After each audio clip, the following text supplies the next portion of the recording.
play well and give him a little protection. Eagles will get the ball first, and Martin Gramatica will kick off, and Brian Mitchell is back deep for the Eagles. And this crowd is primed. A late afternoon, comfortable day in Philadelphia, and it'll be picked up by Mitchell inside the 5, and he'll be knocked out of bounds shy of the 15-yard line. So Donovan McNabb, and he has been a one-man team in many instances for the Philadelphia Eagles, and the offensive line, and John Welborn returns to left guard after getting knocked out in week 1 with a broken ankle. That is the offensive front. And the rest of the backs and receivers, Deuce Staley, who's the leading receiver for the Eagles, and James Thrash and Todd Pinkston, the wide receivers, and we'll be seeing a lot of Antonio Freeman as well. First down from the 12. Thrash in motion, and the handoff to Staley, and Staley drives his way for a couple of yards, and a loose ball picked up by Kelly, but the whistle had blown, and Staley was down by contact. Tampa's defense allowing less than 10 points a game, and an imposing defensive line, sparked of course by Warren Sapp. Anthony McFarland having a big year. Derek Brooks has returned 3 interceptions for touchdowns for the Bucs, and a solid secondary. And John Lynch, who had a knee injury, did not practice Thursday. He's ready to go. Second down and 7. And McNabb with his first toss and complete to Dorsey Levens, the former Packer, and he was open for the first down on the 27, a pickup of 12. And you take a look at Donovan McNabb and what he's been able to accomplish already in this short season. And as we mentioned, he has really done it all for this football team, much like he did last year. He's the leading rusher. He's also been throwing the ball very effectively. And when this team needs a big play, he's usually the guy to come up with it. And I don't know that there's really anything more he can do for his football team than what he's already been able to do. Andy Reid's Eagles trying to go to 4-2 on the year, and the screen pass to Deuce Staley, and Staley picks up nearly 5. Philadelphia Eagles and the Tampa Bay Buccaneers just getting started here at Veterans Stadium. The Eagles coming off the bye week at 3-2 on the year, trying to regain their footing after losing to Jacksonville a couple of weeks ago. The Buccaneers at 5-1 can equal the club record for consecutive wins if they can win here, and that hasn't been an easy task for them. Dick Stockton along with Troy Aikman, Chris Collinsworth, Pam Oliver with us.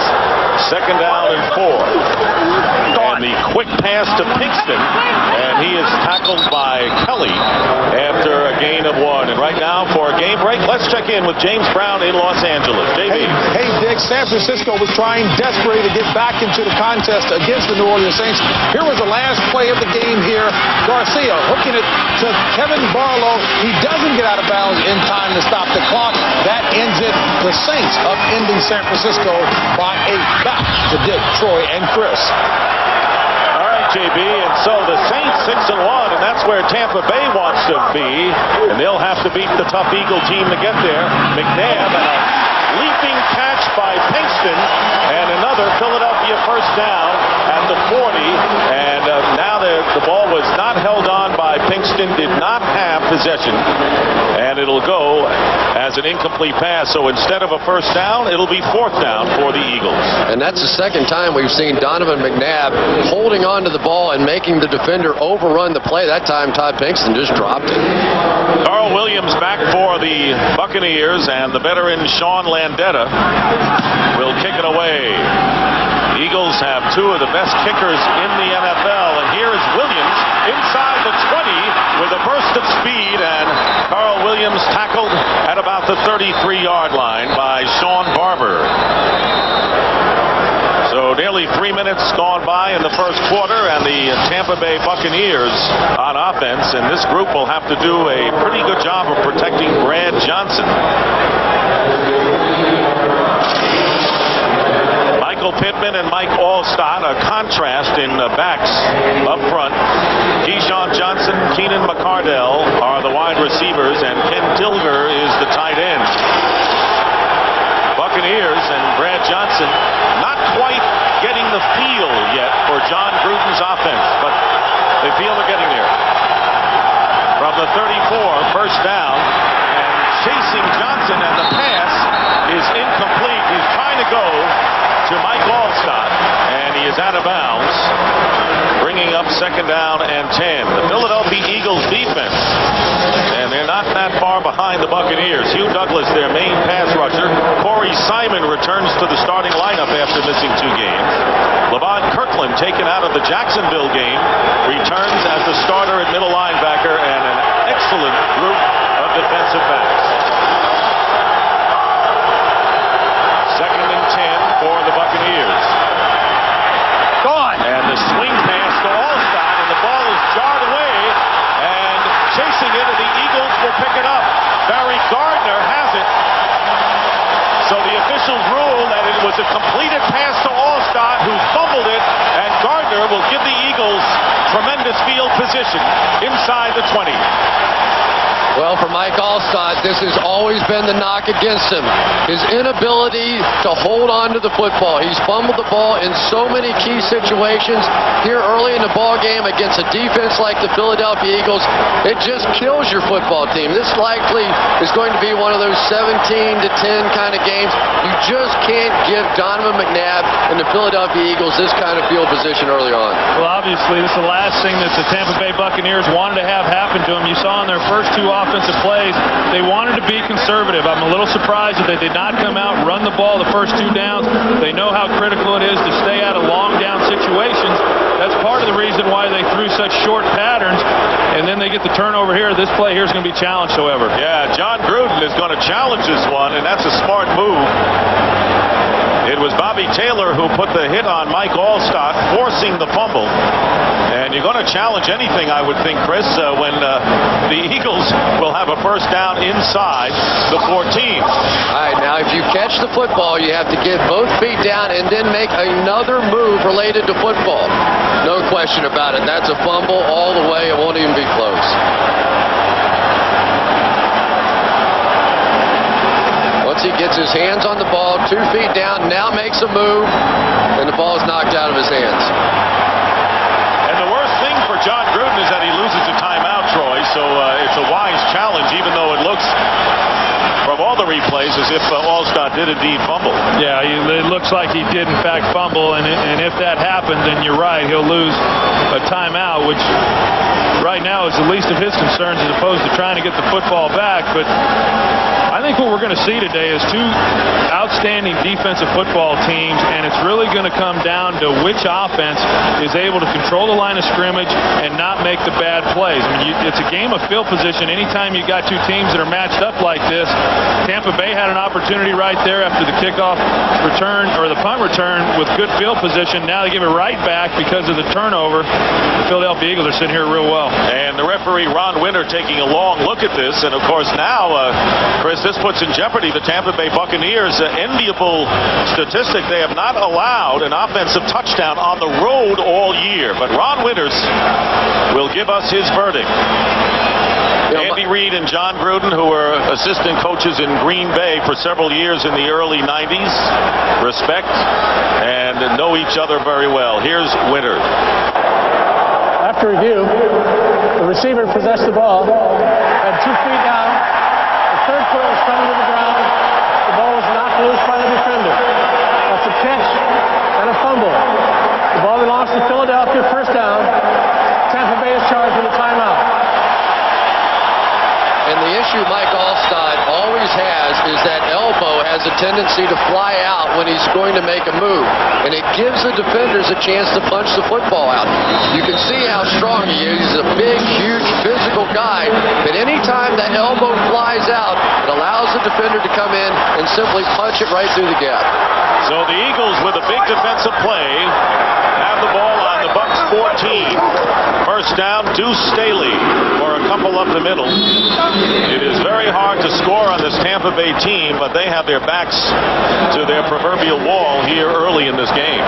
Well, there's no question, and this is going to be the challenge now for this Eagles offense, is if, with great field position, if they're able to take the ball into the end zone and get a touchdown. Obviously, right now, Tampa Bay defensively, the only thing they're wanting to get out of this is a field goal. And that would be a win for the Tampa Bay defense, without question.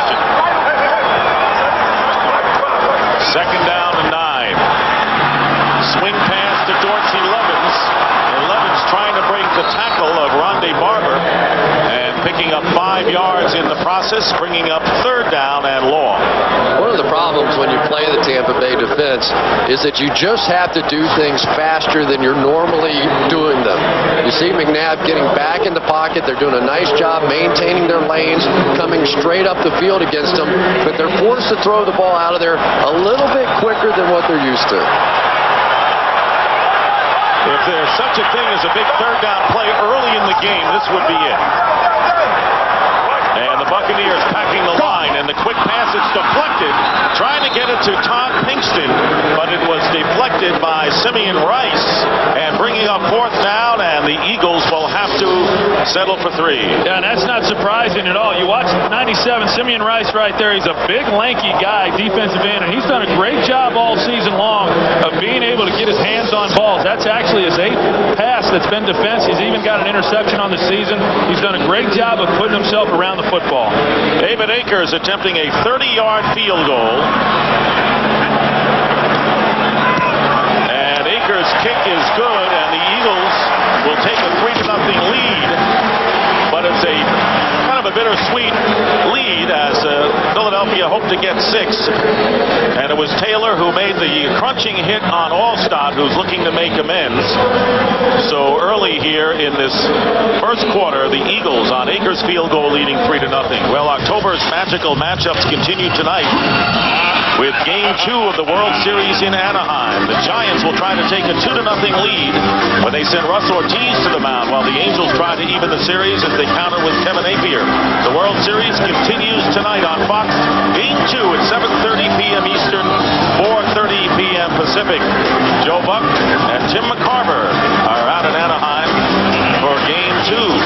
Now, I know from watching the broadcast last night that you're not allowed to show the rally monkey until the 6th inning. Is that right? That's the rule. But Troy brought his rally monkey today. He's a big Angels fan. And so does that mean what, till like the middle of the 3rd quarter, or how would that go?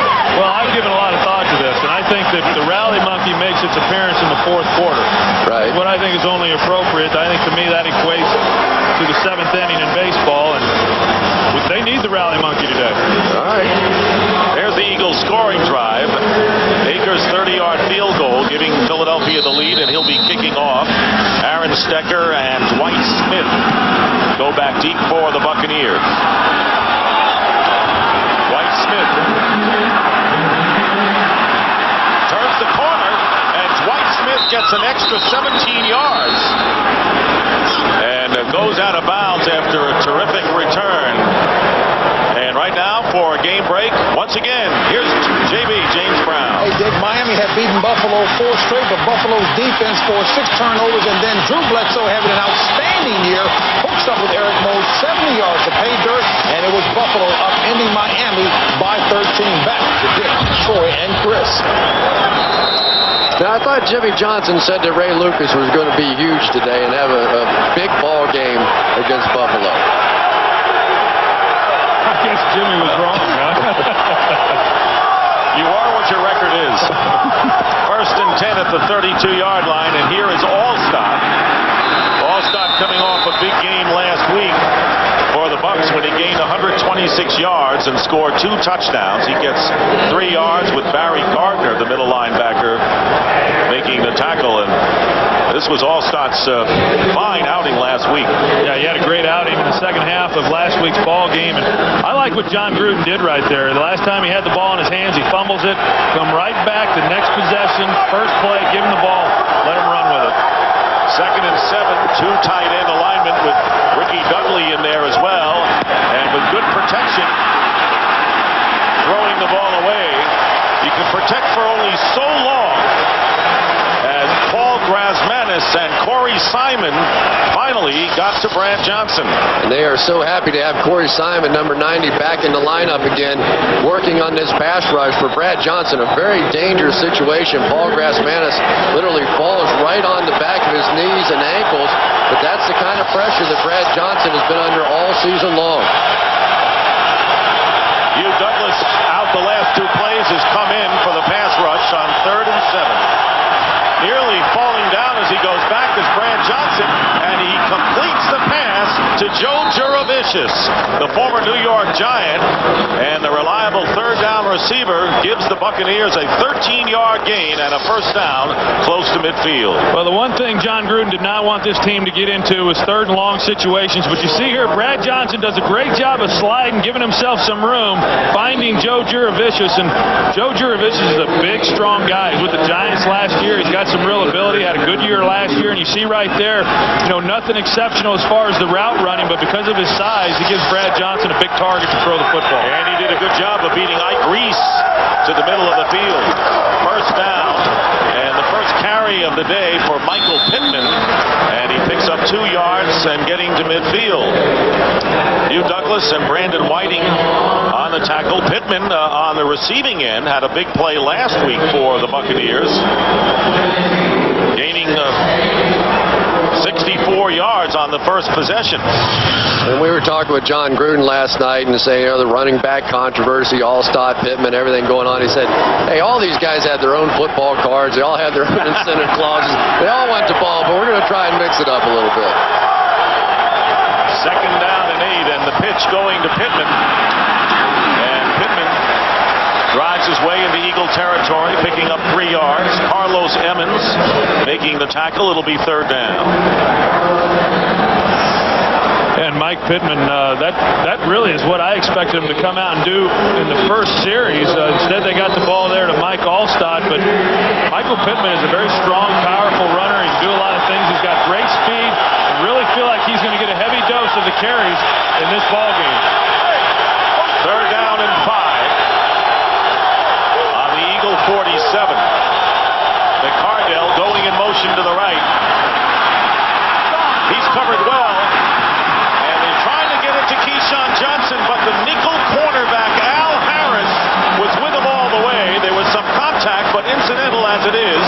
And fourth down coming up for Tampa Bay. That was an opportunity for Keyshawn Johnson to pick up the first down right there. All he had to do was jump into Al Harris, literally run right into him, and he would have gotten the pass interference call. By going for the football there and getting it deflected, he cost his team a first down. Tom Tupa. And the penalty flags are down.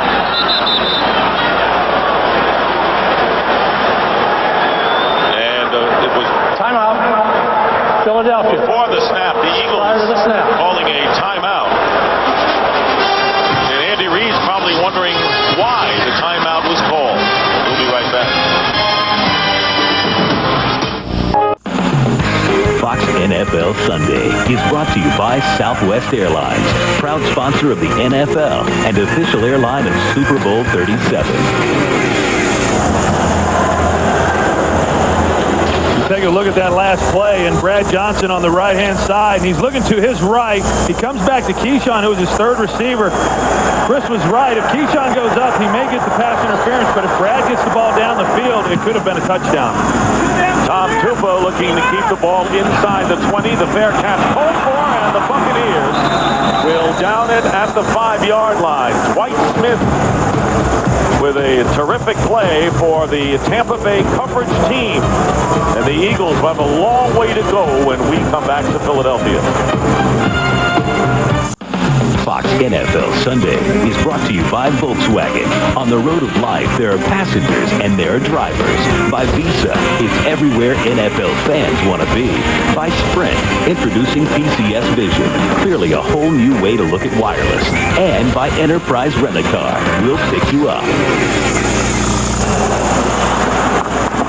Center City, Philadelphia, that's Broad Street, and the Eagles have a not-so-broad 3-0 lead here in the first quarter as they start from the 5-yard line. Hand off to Deuce Staley, and a good run out of trouble for Staley, picking up 7.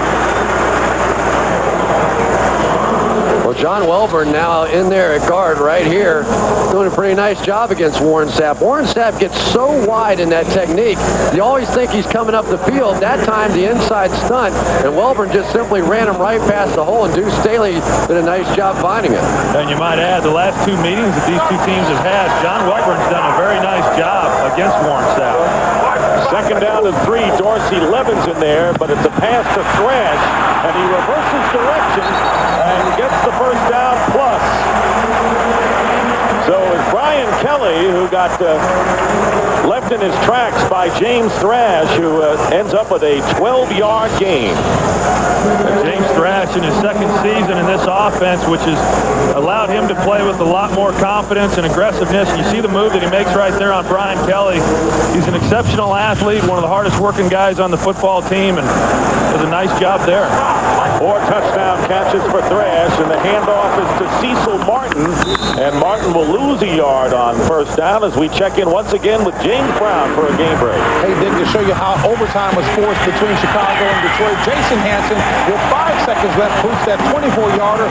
Detroit has the ball now at midfield NOT. Out of the eye, the deep back, Amon Green against Washington. Burst 24 yards to pay dirt. Green Bay on top of Washington by 4. Back to Dick, Troy, and Chris. Well, it was Troy last week who thought that Amon Green is the best running back in the league right now and showed why.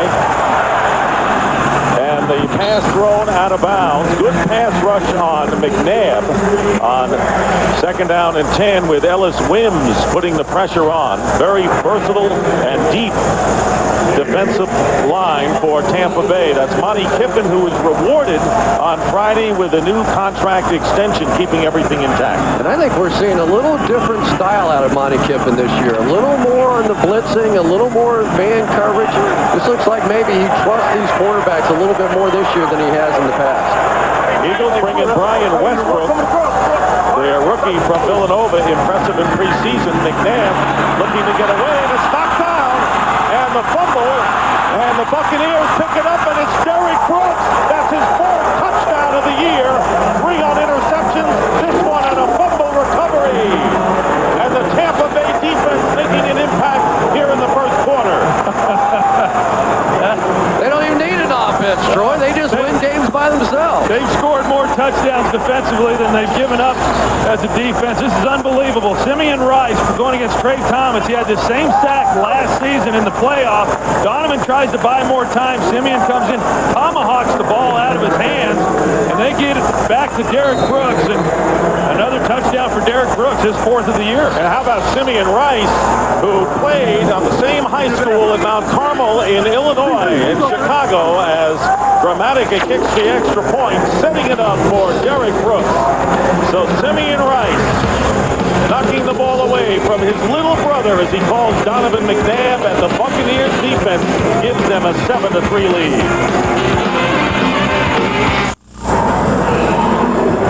Former high school teammates, Donovan McNabb was a sophomore at Mount Carmel High School in Chicago, and Simeon Rice was a senior.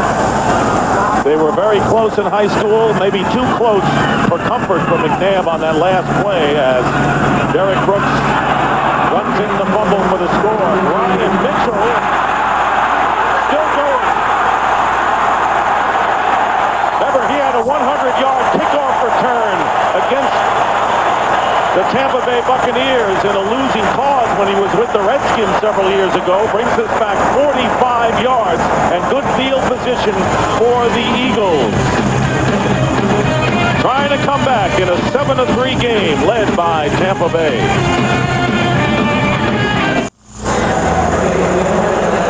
Brian Mitchell catching his breath after a 45-yard kickoff return, giving the Eagles field position on their own 48-yard line. First down. Gone. And the pass is intercepted.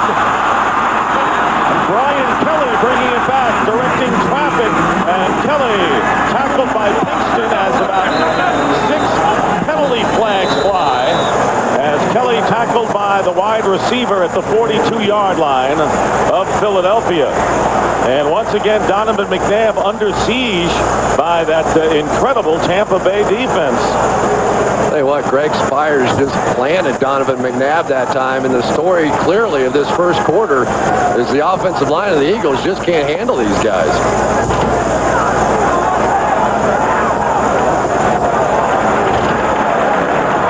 We talked about it coming into the ball game, how important it was going to be for this offensive line of the Eagles to play well, and 19 sacks, not all of them the offensive line's fault, but you take a look here, Greg Spires coming off the edge. Donovan is looking for Chad Lewis to run a corner route.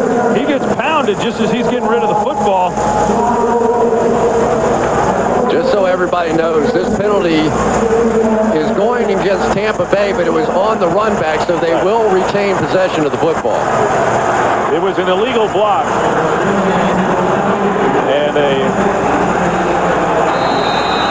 here it is. The illegal block. On interception returns, you're not allowed to block below the waist. Good call by the officials. So Brian Kelly with the interception, and then giving up the yardage back to the 37-yard line of Tampa Bay.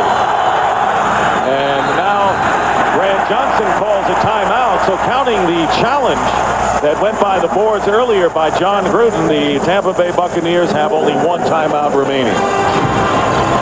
But the Bucs lead it 7-3 here in the first quarter.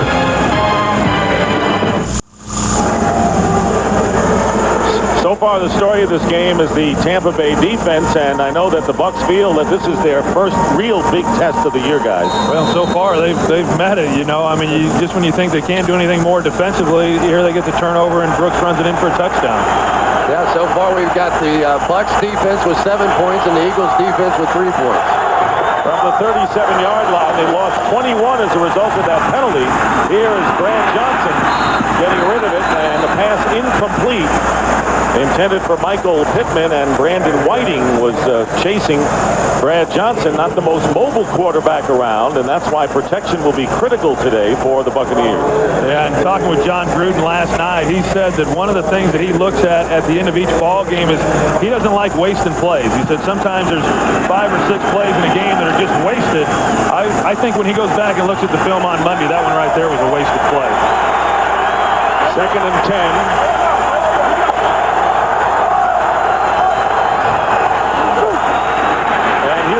Putting on the rush, the pass to Allstott, and Allstott is wrestled down,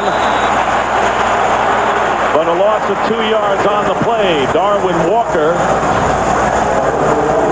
Well, I tell you what, this is the 2nd game in a row we've watched that Hugh Douglas has just been a nightmare. Here he's a nightmare because nobody blocked him. I guess Mike Allstott sort of kind of tried, but they had the screen on over here. But in the game we saw against Jacksonville, he was unblockable. Then Carlos Emmons came in and disrupted the play enough for everybody to come on and make a game tackle. Well, this is what John Gruden didn't want to see. 3rd down and long.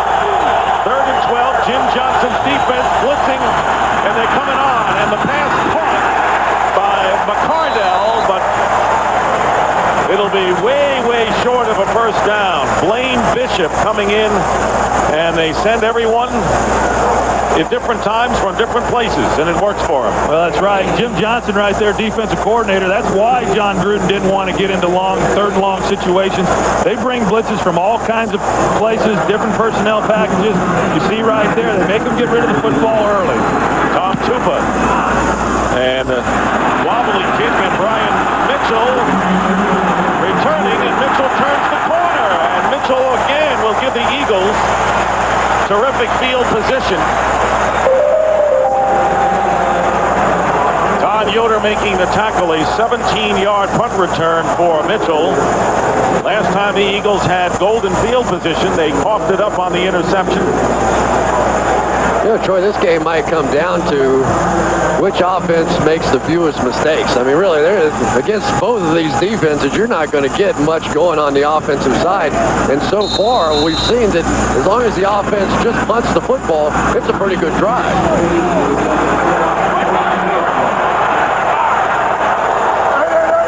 1st and 10 on the Eagles 42, and they hand it on the end around to Thrash, but the Buccaneers are there. 4 white shirts come storming in, and a loss of 5 yards led by Dexter Jackson, the free safety. Well, one of the things that the Buccaneer defense is doing so well this year is that they're just swarming the ball carry. Wherever the ball is, you've got 7, 8, 9 guys pursuing and getting there, and that's what they did not do very well last year. You take a look at it right here. Rondé Barber fights off the block. He's able to get to the carrier. You watch him right here, Rondé Barber, number 20, and he gets there disrupted. He's got some help from the rest of his teammates, and that's what they've done so well this season. 2nd and 15, Dorsey Levin. Spent 8 years with the Green Bay Packers, getting 3 of those yards back. Derek Brooks making the tackle with under 3 minutes remaining in the first quarter. The Buccaneers lead the Eagles 7-3. Tampa Bay looking for their 6th straight victory after their opening week loss to New Orleans. Well, and you can tell you're in Philadelphia. It didn't even get to the end of the first quarter. We heard the boo birds coming out for running the football, but sometimes you have to do that just to keep your quarterback alive. Yeah, they've been on the Eagles for not running it enough. And the pitch to Levens. Levens diving to the 46-yard line, and now you'll hear the boos. Can't be about the weather, guys. We got 60 degrees. The sun is still out. No wind at all, so they must be booing the Eagles right now. Well, I think it goes back to what Chris said, is that this game is going to be a game of defense, and it's going to be a game of field position and a game of third downs. And so when you're in a situation where you don't think realistically you can pick up the third down, they're going to play field position. That's what Andy Reid did there by running the football on third down, trying to pin Tampa offensively back down in their own area of the field. John Landeta angling his kick, and Carl Williams, who had a couple of big punt returns last week, and Landeta, still one of the very best, kicks it out of bounds inside the 15-yard line. As we pointed out, these teams are no strangers. They've been in a wild card game. 2 years ago, McNabb leading the Eagles to a 21-3 victory. And then last year, it was McNabb again with 2 touchdown passes. And the Eagles won it 31-9, and playing a great defensive game as they intercepted Brad Johnson 4 times. So the last 2 years in the playoffs, the Eagles have outscored the Bucs to the tune of 52-12. And what Keyshawn Johnson told us last night, asked him about the playoffs, he said, hey, we just laid down. He wasn't very proud at all of what they did. Yeah, and it didn't take Keyshawn to tell anybody to know that happened. Tampa Bay on the 9. On the ground. Ball stop. And right now for a game break, let's check in again with James Brown. Hey, Dick, the Jasons were at it after Jason Hanson kicked the Lions into overtime. He wins it in overtime with that 48-yard field goal. Lions pick up their 2nd victory of the season. Then Denver fought all the way back to tie it up, and Jason Elam's 25-yarder wins it for Denver. Hey, Chris, Jimmy Johnson said he predicted the Super Bowl outcomes of Cincinnati, San Francisco right, though. Back to you guys. Here's the NFC North standings, and under a lot of pressure was Brad Johnson, and he had to get rid of it. Darwin Walker putting on great pressure on Brad Johnson, bringing up 3rd down and 10 inside the 10. When you watch Darwin Walker, and he's a guy who Jimmy Johnson said at the beginning of the season he was going to determine the success of this defensive front. He's had an outstanding season up to this point. Not only has he been playing the run, but he's also been able to get pressure on the passer, just like he did there.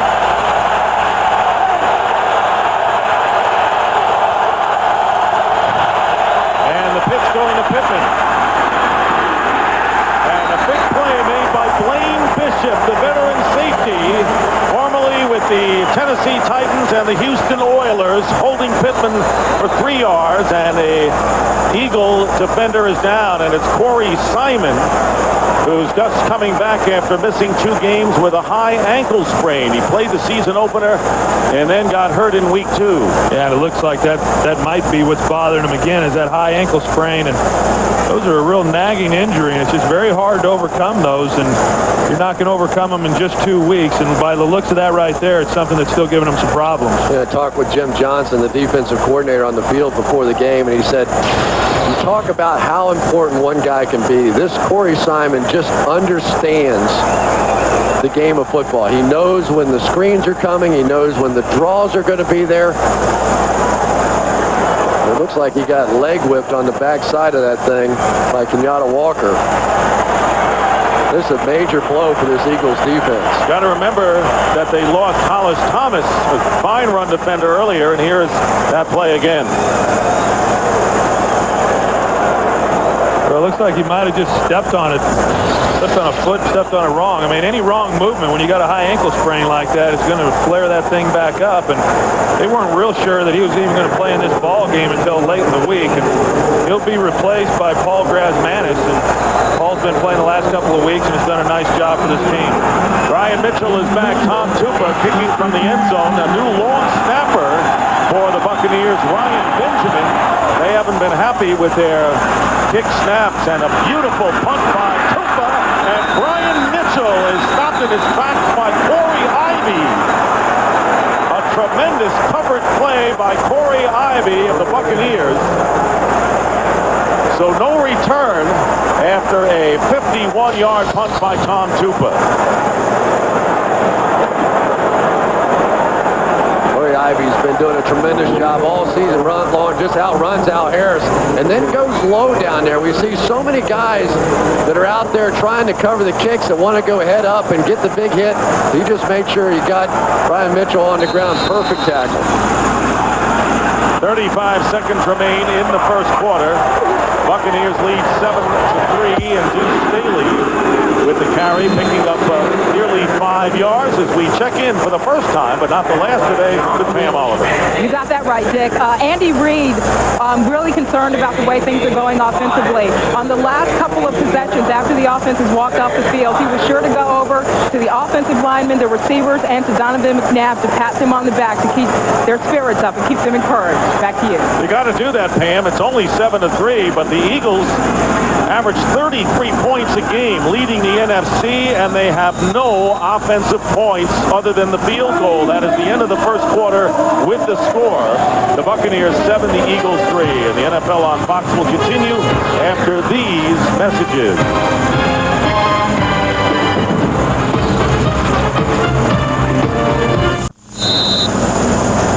Back at Veterans Stadium in Philadelphia as we start the second quarter. Not too much to talk about yardage-wise, but nothing we didn't anticipate, guys. Well, that's exactly right. And you can throw stats out the window for this game. Both teams knew going against great defensive football teams. They're just playing the field position game at this point. Eagles with a 2nd down and 5 on their 42. Hand off to Deuce Staley. He'll be shortened by about 4 yards. And the 3rd down coming up for Philadelphia. Dick Stockton with Troy Aikman, Chris Collinsworth, and Pam Oliver here. Watch Booger McFarland right here. You talk about a guy that has just really improved his game over the last couple of years. So much more discipline, allows Warren Sapp to run around and make some of the great plays that he does. But he has become the anchor in the middle of that defense. Such a cornerstone now for the Bucs. Donovan McNabb is yet to rush. Dorsey Levens is lined up in the slot on 3rd down, and here is Thrash, and the pass thrown way over his head, covered by Dwight Smith, and the Eagles will have to kick again. Yeah, and Philadelphia had a real opportunity there. Not often against this Tampa Bay defense are you going to get all-out man press across the board, and James Thrash there matched up with Dwight Smith, and they weren't able to take advantage of it. And remember, Dwight Smith was the guy they wanted to go against in the nickel. Carl Williams letting that ball sail over his head, and it sails into the end zone for a touchback. So far, Tampa Bay's defense has been the story of the game. They have held Donovan McNabb at bay. We'll be right back. And now a penalty flag has been tossed up about the 30-yard line. The Buccaneers offensive unit coming back on the field.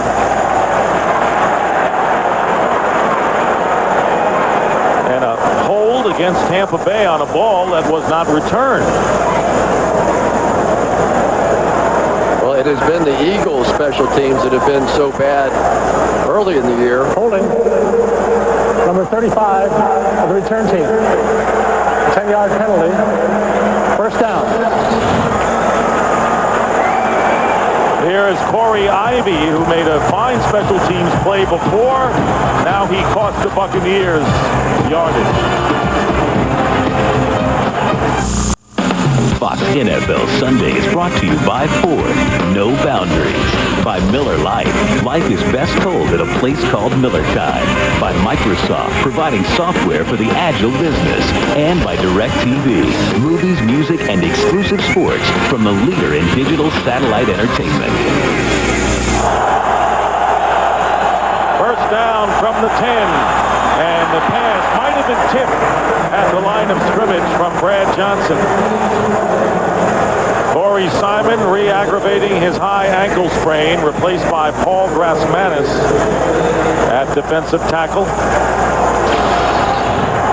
And Darwin Walker again, he's already gotten pressure on Brad at times, and then he's able to knock that ball there. He's really elevated his game this season. Wasn't a big favorite in this town for a while. Now they love him. 2nd and 10. And Johnson passing to the tight end, Ken Dilger. And Dilger out of bounds.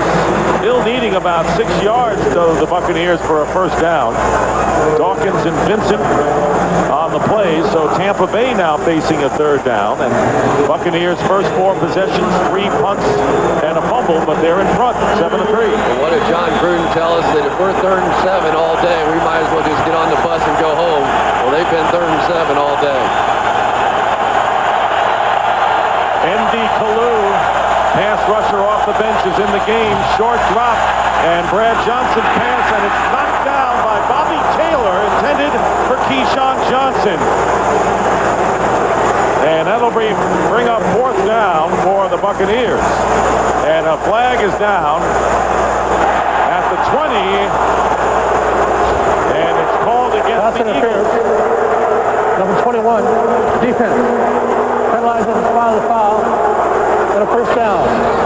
Yeah, we were talking with Bobby Taylor yesterday. He said he likes playing against big physical receivers because that's how he feels that he plays. He got a little physical there. He got his arm wrapped around his waist there, and that's where they threw the flag.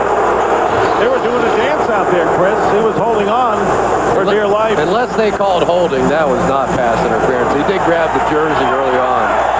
Keyshawn Johnson shut out so far, but the Buccaneers have a first down on the 19, and a pass thrown underneath to Keyshawn Johnson, his first catch of the day for a minimal gain of only 3. Well, I can tell you that you have got to be able to, at some point, stretch this defense. Philadelphia will feed if you're only going to throw 5-7-yard routes. And you watch Brad Johnson, he is looking for Keyshawn Johnson most of the time. That's his first choice where he wants to go with the football. Keyshawn Johnson running the drag route right there. But you can feel right now this Eagle defense starting to collapse a little bit because of the fact that the Bucs offense has not been able to spread them out. 2nd down and 6. Big handoff to Pittman, and the pass to Keyshawn Johnson, and Johnson holds on for the first down at the 40-yard line. A 17-yard gain, and the longest pass play or running play of the day for the Buccaneers. Well, and that's what I was talking about, is that they're finally able to get the ball down the field, but you watch here the blocking on Hugh Douglas. They've got 2 guys blocking on him there, and Brad's able to get the ball out. Keyshawn Johnson running a square end route. Brian Dawkins there to defend him, but nice job, Brad, getting rid of the ball on time, and Keyshawn being where he needed to be. Bucs trying to get a better feel for John Gruden's offense. They have a first down on the 39, and the pass to the tight end, Ken Dilger, and he has run out of bounds. Not much they get on that one, just 5 yards, but moving the sticks considering they started from their own 10. I tell you, I've really been impressed with Brad Johnson in this ball game. He is under siege back there. The guy never flinches, though.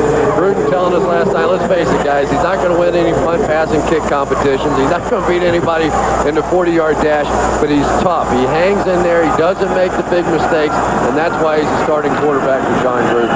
He outperformed all the others in preseason, and he loves to compete. He is John Gruden's kind of quarterback. 2nd and 5, and the pitch to Pittman, and Michael Pittman driving toward the sticks, fumbles the ball.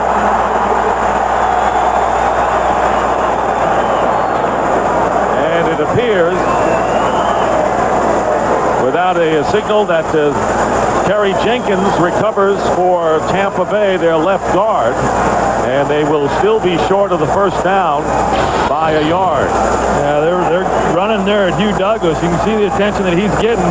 And Pittman right here, I thought this was his best run. He bursted up into the hole. He's just got to hang on to the football. And I think that you see Warren Safter on the sidelines yelling out on the field. I think that's what he's telling them. The defense does not need to be put in bad field position again. 3rd down and 1. Rolling out. Brad Johnson dives. The Eagle coverage was brilliant. Carlos Evans coming over to meet Brad Johnson to prevent him from getting to the sticks. And it is 4th down, and the Buccaneers will have to kick, and Evans saved the first down. Terrific coverage in the secondary back here, and really Blaine Bishop was the guy, their safety, that ended up coming across the field and not being fooled onto play action. So easy on 3rd and 1 to get sucked up and miss this play, but Blaine Bishop all over it.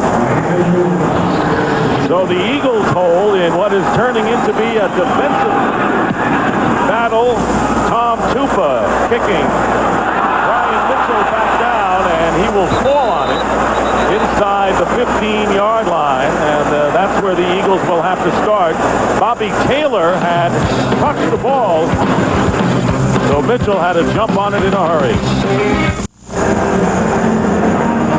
Hugh Douglas coming into the game leading the Eagles in sacks with 4, and it has been a grueling defensive game already, and we have yet to play 5 minutes of the second quarter. The Bucs lead 7-3 on first down. Donovan McNabb pass tipped away off the hands of Pinkston and then Brian Kelly. Go back and take a look at that last 3rd down play and what happens here. And Keenan McCardell, he's going to come in motion and try to block Hugh Douglas right here. And you see, not a real good attempt. Hugh's going to pursue him. But Brad Johnson right here, I think this is something that John Gruden, when he was at Oakland, he had Rich Gannon. And Rich Gannon, he was able to pick up some of those first downs. And Brad Johnson's just not that kind of player. And then you take a look there at Todd Pinkston, who had an opportunity to pull in a big play. Brian Westbrook is the setback, and the quick pass to Todd Pinkston. And he is hit immediately and down by John Lynch. Lynch with his first tackle of the game.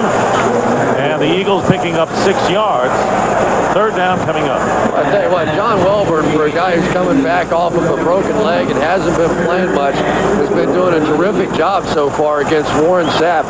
We watched him in practice on Friday, and I didn't think he had a shot to play in the ball game. I saw him jog down the field, literally couldn't put one leg in front of the other, and he's out there really fighting Warren Sapp. In fact, we were told yesterday he would not, in fact, be playing. But here he is starting. 3rd down, and McNabb gets clobbered. And it was Derek Brooks who has scored the only touchdown of this game on a fumble return for a score, his 4th touchdown of the season. Take a look at Derek Brooks right there coming up in the middle of your screen, and he's just a heck of a football player, especially when he comes in untouched. And Donovan's not going to be standing much longer if they give up hits like that on him. John Landetta kicking it away, and Carl Williams will let it bounce. And Damian Douglas is right there, rolls the Eagle way, and it is down at the 27-yard line. But here are the Eagles, who are the leading scorer in the NFC, and you can see the flag thrown on the field. Held to no touchdowns thus far, and you can see John Gruden says, take it back, we want the punt again. Well, that's really what this game has turned into. An ineligible man downfield on the kick. Number 85 in the offense. A 5-yard penalty. Repeat 4th down.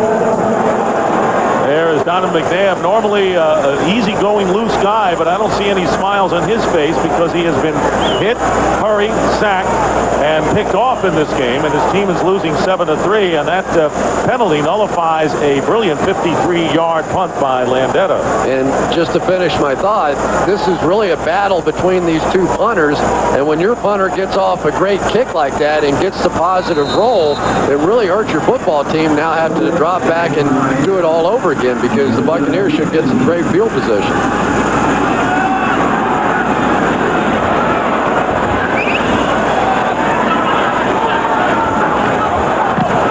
Landetta gets off another beauty, however, sending Williams back inside his 30.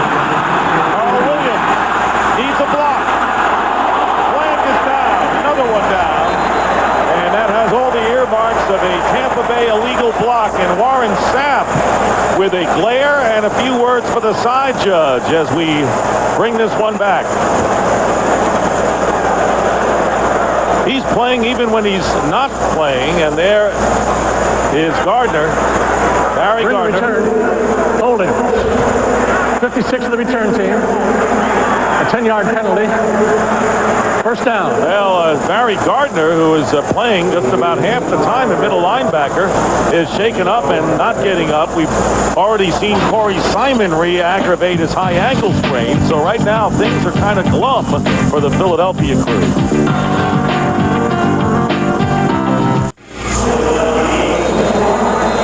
About 9.5 minutes remaining in the first half here at Veterans Stadium. The Buccaneers leading 7-3. Barry Gardner limping on the sidelines. Levon Kirkland, who started the game, back in at middle linebacker.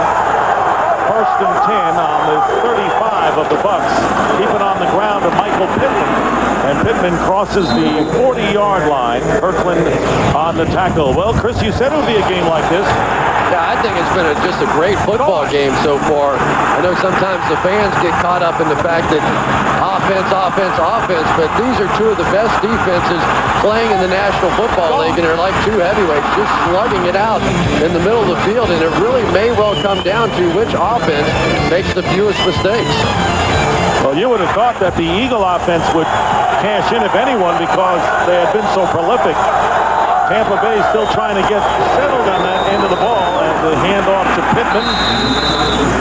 And a third down coming up in about 3 for the Buccaneers.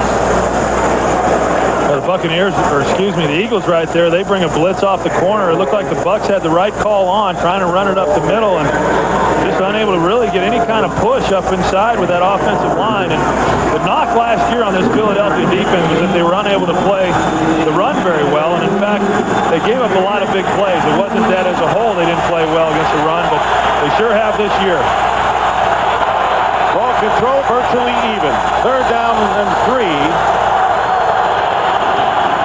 Brad Johnson loses the ball. He got hit from behind, and it is recovered by the Buccaneers.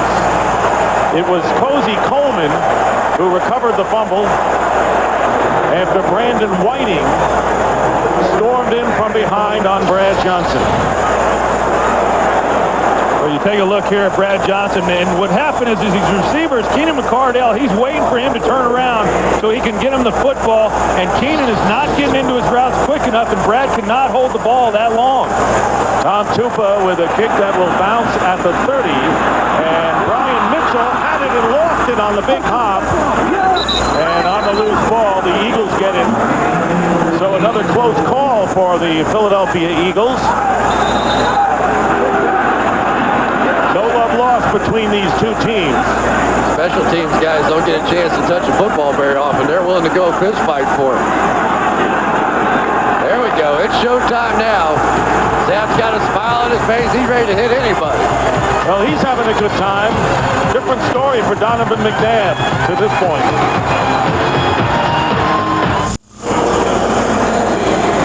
Watch the eyes of Brian Mitchell. He sees Aaron Stecker coming at him. Finds the ball. Last second, little glance down, and that's how you drop it. That's also how games like this can turn around. Good play to get it back. Eagles trailing 7-3, starting on their 21-yard line, and a handoff to Deuce Staley. And a solid run up the middle for Staley with a tackle by Shelton Quarles. You look at Warren Sapp right here in the middle of it. And I tell you, he's got a healthy shoulder. He feels good this year, and he's feeling good today, too. That's the world championship of trash talking between those two. And he likes this team. He says it's got a bounce to it. And he has responded. He's got a bounce to himself as Deuce Staley tackled at the 30-yard line, still short of the first down by a yard. Derek Brooks in on the tackle. You know, the one thing you always have to keep your eye on, early in the football game, very difficult to run the football. It just is, because the defense is fresh and they're flying around and they're making plays. But sometimes if you stay with it and you stay with it, I don't know what the numbers are, but my guess is in the fourth quarter, the rushing averages of running backs around the league go way up. So sometimes just keep with those body blows and stay after it. Eagles yet to convert a third down. The Buccaneers haven't done much better. And here is Staley, first down for Deuce Staley on on his 8th carry of the game and moving the pile, to say the least, up to the 35-yard line as the crowd responds with chants of deuce. Came in the game as the leading receiver on this team. And the second leading rusher coming off an 82-yard game, his best of the year. And that might be a record right there for Andy Reid. Called 3 consecutive running plays. That's not something that he normally does. Obviously, it's been well said. He likes to throw the football, but it's becoming more and more apparent to both of these offensive coaches that they have got to be able to keep it in manageable third down situations. And a very quick calling of the plays as Staley gets the call again. In fact, in talking with him on Friday, Andy Reid took full responsibility for that opening loss to Tennessee because he felt that the team got too conservative in the second half when they lost to the Titans 27-24, squandering a lead.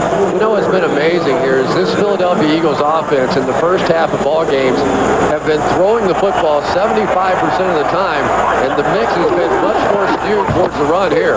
Another run, believe it or not, on 2nd and 5 to Staley, and Warren Sapp meets him head on, and no gain on the play. And Warren Sapp told us yesterday that basically he's rushing the passer, and in doing that, if he comes across the ball carrier and they're running down, then he'll make the tackle. But his first focus is trying to go after the passer. And I think he sells himself short a little bit on how well he plays the run. He plays 100% all the time and is just playing outstanding this season. 50-50, 5 straight runs. This one appears to be a pass, although they did take the inside run on the shotgun, and Donovan McNabb throwing it away. I think the Buccaneers defense, guys, totally befuddling Donovan McNabb and that entire offense, Chris. I don't know if they're confused. They're just whooped. I mean, sometimes it's not the first team that's just been beaten up by this Tampa Bay defense. They have just been phenomenal so far this season. If they keep the numbers going the way they have so far, they're going to establish a new NFL record. Sean Landeta again to kick it away, and a beauty. Boy, Landeta continues in his old age to kick them long and keep him in the field when he needs to inside the 20. This one kicked into the end zone for the touchback. Well, October's magical matchups continues next week with Fox NFL Sunday, beginning with America's #1 pregame show, and then Sean Alexander and the Seahawks look to run over the Cowboys, or the Cardinals try to slow down Terrell Owens and the 49ers in an NFC West showdown, plus other regional action. It's all part of a full weekend of magical matchups as critical NFL games and baseball's World Series take center stage only on Fox. We have a penalty flag thrown at the 5. And an official also walking around without a hat.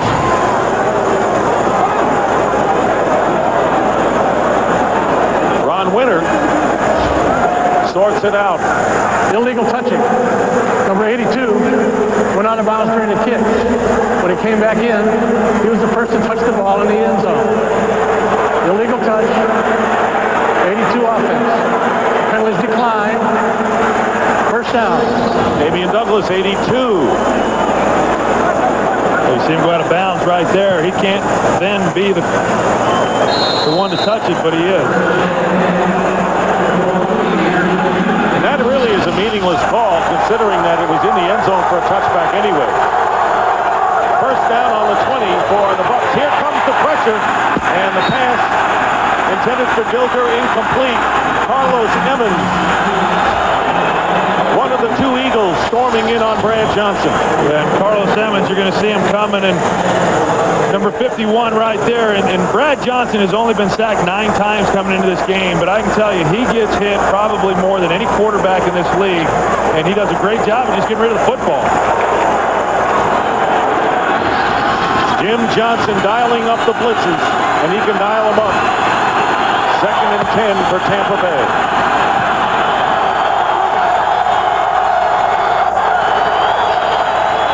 Trying to get away, and Brad Johnson throwing it away. The crowd wants intentional grounding as Carlos Emmons and Paul Grassmanis came in.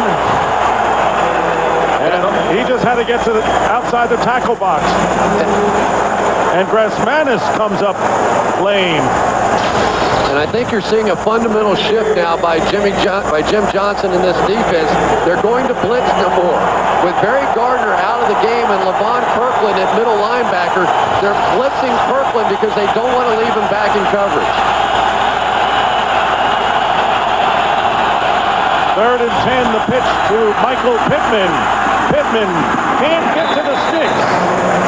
And Brandon Whiting makes the tackle, forcing the Buccaneers to punt again with 3:46 remaining in the second quarter.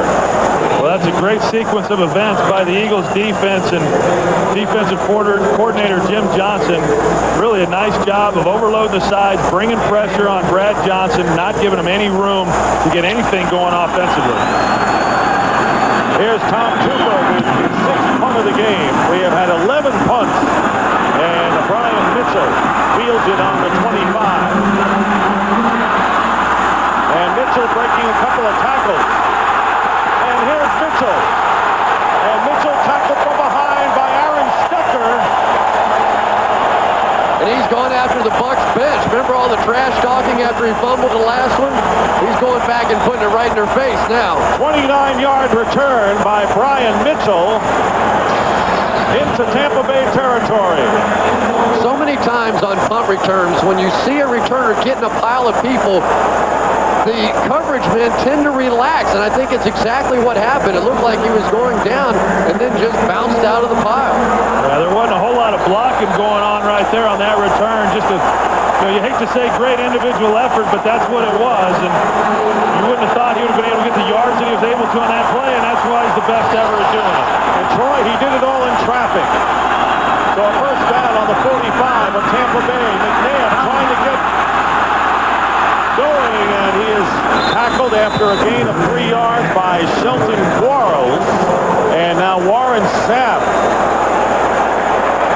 face down on the turf here at Veterans Stadium. And the crowd, seeing that 99 is down,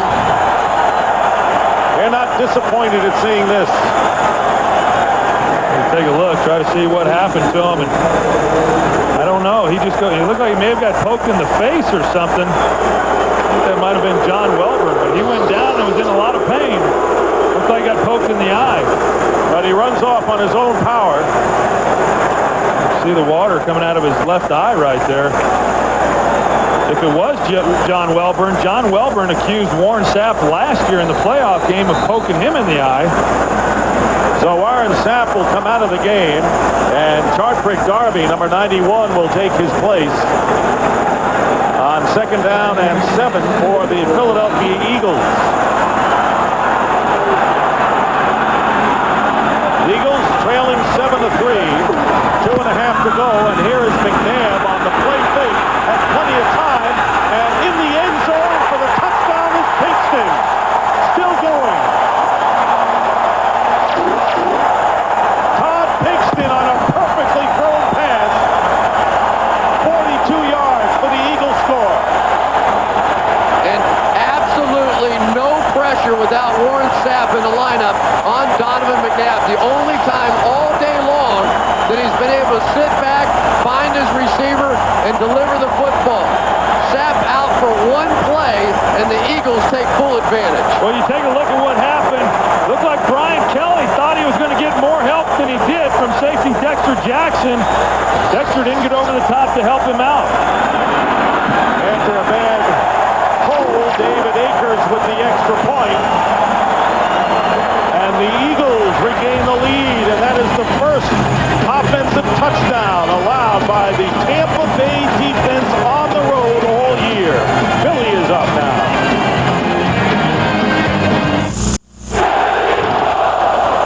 And if the Philadelphia Eagles ever needed a spark plug and a starter of a play, they got it right there. And the first touchdown allowed in the last 14 quarters by the Bucs defense, McNabb to Pinkston. Well, you take a look. Brian Kelly is right here. Dexter Jackson right here, the safety. You're going to see what happens playing cover 2. Brian Kelly lets him go it's no kind of jam, but because of this receiver running down the middle, it holds Dexter Jackson and allows Pinkston to stay up the sideline, and Donovan makes a great throw to him. He makes a great throw, but Dexter Jackson just blew that one. That's cover 2, way down the field, really doesn't have that other responsibility. You've got to be able to, on a ball thrown that far in the air, to make that play. Akers to kick it off. The 2:29 remaining in the first half. And it goes into the end zone and will be run out by Aaron Stecker, who loses the ball. And Tampa Bay keeps it on their side as Jermaine Phillips recovers the loose ball inside the 10-yard line. And the Eagles and their fans were looking for another big opportunity right there. Well, the Philadelphia Eagles have been so bad on special teams this year. And so far we've seen Brian Mitchell's punt return set up that last touchdown. All kinds of opportunities for turnovers in this ballgame. Clearly the Eagles have come out this week and are much more ready to play than they have been. And rookie Michael Lewis, one of the 2 players returning to action along with Rashard Cook, making the big play. From the 9-yard line, in his end zone, the screen to Pittman. And Pittman is tackled by LeVon Kirkland. And they're picking up about 5 yards on the play. So right now, Tampa Bay offensively is just trying to find anything that will allow themselves to pick up some yardage. Right there, they come back with a screen. They had not shown that. They pick up 5 yards. Now they're in manageable distance, but they've got to be able to move the football out of this position of the field. And we will run down to the 2-minute warning. And remember, the Eagles still have 2 timeouts if they want to use it in hopes of getting it back.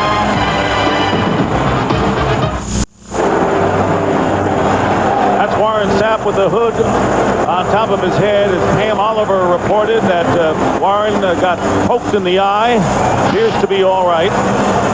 Came out of the game for the rest of that last series. 2 minutes remaining in this first half. John Gruden, who used to be the offensive coordinator for 3 years in Philadelphia, coming back for the first time as head coach of the Bucs. He can't be happy with what's happened here in the first half. They have yet to even reach 100 yards of total offense here in this first half of play. 2nd and 5.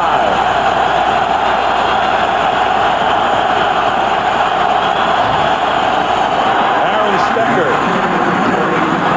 First down. Aaron Stecker goes submarine style, picking up the first down of the 22. 8-yard pickup. Well, the big thing that they want to do right now is it's obvious they're just trying to move the football. They do not want to get into a situation where they're giving the ball back to Philadelphia before the end of this half and giving them an opportunity to try to get points on the board. This is the point you made. Tampa Bay with only 78 yards total in this first half. Buccaneers still have 1 timeout left. First down, pass underneath to Michael Pittman. Pittman is stopped at the 29-yard line. And that first down really changed everything. It forced the Eagles to go back into their nickel defense now. So once the Buccaneers get into this hurry-up offense, there should be some underneath throws to make. Nearly a minute to go in the half. Pittman turning the corner on the left side. First down and getting a chance to stop the clock as he runs out of bounds at the 41-yard line. Well, coming up on the Visa Halftime Report, JB, Terry, Howie, and Jimmy will have scores and highlights from around the league, and the Fox Sports Ticker will keep you updated with up-to-the-second stats. Well, now they've got themselves in a position on getting, close to midfield, and they've got 1 timeout, and they've got a little time on the clock. I would think right now that the Buccaneer offense is going to start trying to make some plays to get in a position to get a field goal. 58 seconds on the clock. Screen pass to Pittman. Not a pretty one. And it'll cost Tampa Bay to lose a yard as a result. And the play had been blown dead. Yeah, and that might have ended any thoughts of trying to get points. Darwin Walker slow getting up for the Eagles. They have had a bunch of injuries to their big people, although Walker trying to get off the field before the snap, and the Eagles have to call the timeout. They have one remaining, under a half a minute to go in the half. What have you been up to, Mr. Moneybag? It's okay. I put it on the credit card. Those interest charges are going to get us. Don't worry. It's our new Capital One No Hassle card.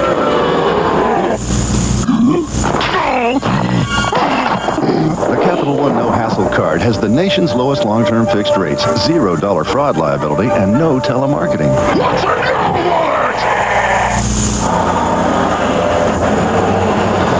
The last thing Andy Reid wanted to do is call a timeout on those circumstances, Chris. Oh, but I thought the officials really let Walker lay on the field for a long time before they made a decision to force the Eagles to take a timeout. So they did actually run about 10 seconds off. 26 seconds remaining in the first half.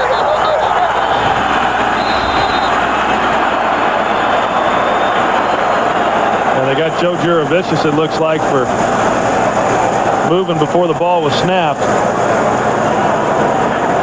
Prior to the snap, ball start, 67 offense, 5-yard penalty, remains second down. You're right, Juravicius did move, as did Kenyatta Walker.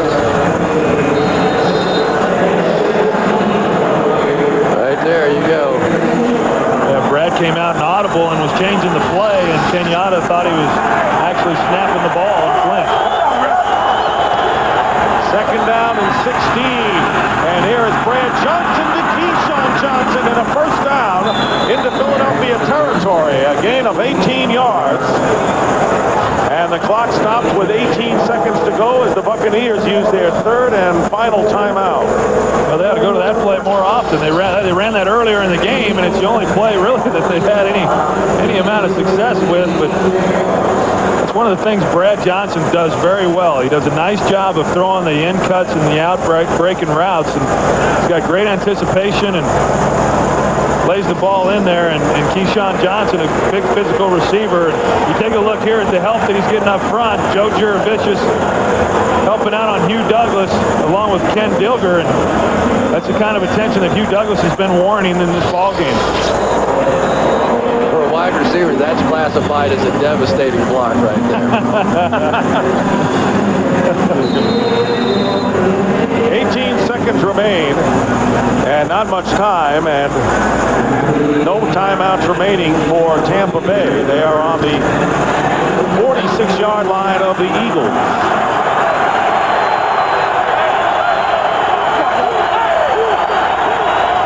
That last play was the longest play from scrimmage for Tampa Bay. Flags are down, deep pass to McCardell, and off the hands of Brian Dawkins, the free safety, who had a great beat on the ball, but there's another penalty marker down, and the preliminary signal is against Tampa Bay. Well, before the motion, the wide receiver never got set, so by the time he went in motion, there was a double motion called and another just blown opportunity for the Bucs. Yeah, and I can tell you that there's nothing that upsets John Gruden more. Number 88, offense, did not set after the huddle broke, then went in motion. 5-yard penalty, remains first down. That's tight end Ricky Dudley, who, by the way, is the only member of the Buccaneers who John Gruden has coached before. He was with him in Oakland. Right, as I was saying, there's nothing that upsets John Gruden more than when he has careless penalties and mistakes and illegal motions, and he really prides himself on running a pretty efficient offense. First and 15 back in Tampa Bay territory at the 48. And there is Brad Johnson trying to get it to Keyshawn, but the pass sails out of bounds with 6 ticks left. It's been a pretty pathetic effort here in the first half by the Tampa Bay Buccaneers. Don't forget the Bucs' only touchdown coming on a fumble return for a TD. And John Gruden realized this was going to be a tough day, and he said sometimes you just have to check your ego at the door and try and do what's best, but I don't think he expected it to be this bad. But you know, Chris, we all talk about Tampa Bay's vaunted defense, but the Eagles' defense isn't too shabby in their own right. No, and even having said that, Bucs are only down 3 points. Seconds of the first half. Another penalty passes to Michael Pittman at the 38 as time runs out.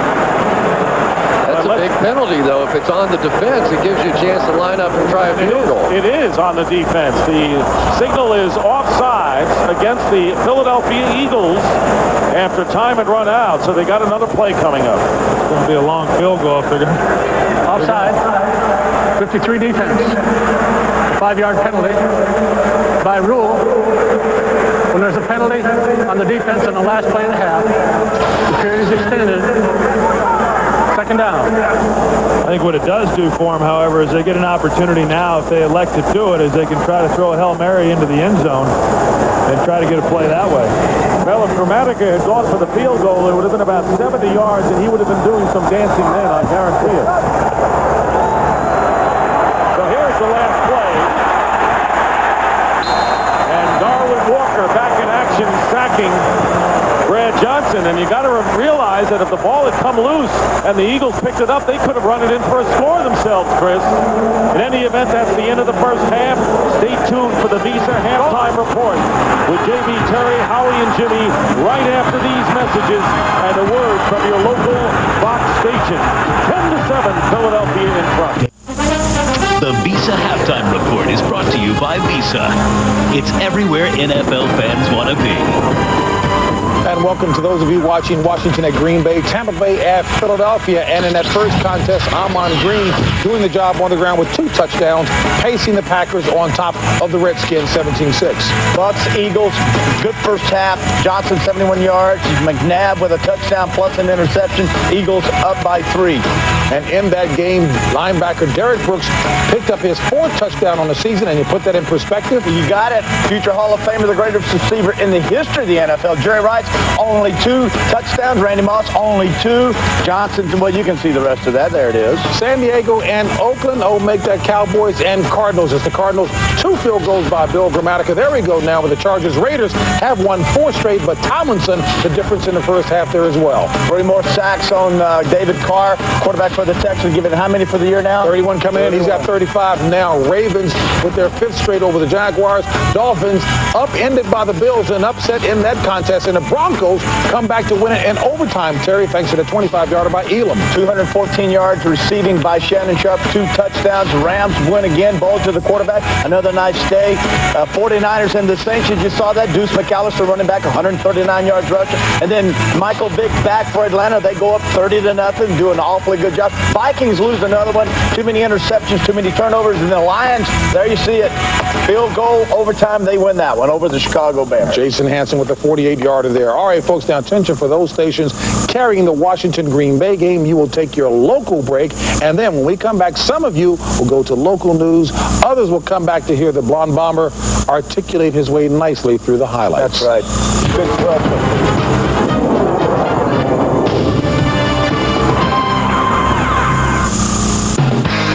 Visa is proud to celebrate the fans this season.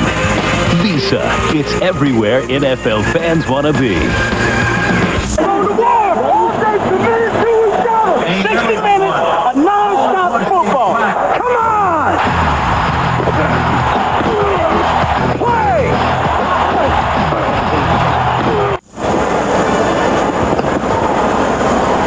Back here, getting ready for the start of the third quarter. The Eagles leading Tampa Bay 10-7 in an intense game. Let's go down to Pam Oliver, who's with Bucs head coach John Gruden. Okay, thanks a lot, Dick. John, a lot of pressure on Brad Johnson in that first half. How do you try to get something going offensively here? Well, they're not going to give us anything. We got to block better. We got to call better plays. We got to execute. Somebody's got to make something happen, but they're a very talented defense. We got to play better. Just the kind of game you expected. You figured it would be a dogfight. What do you think the second half is going to come down to? It'll be a lot like this. Hopefully a little bit cleaner from our standpoint, but we're right in this thing. We got to play better here and win a ball game. Thanks, John. Appreciate your time. Let's go back upstairs to Dick.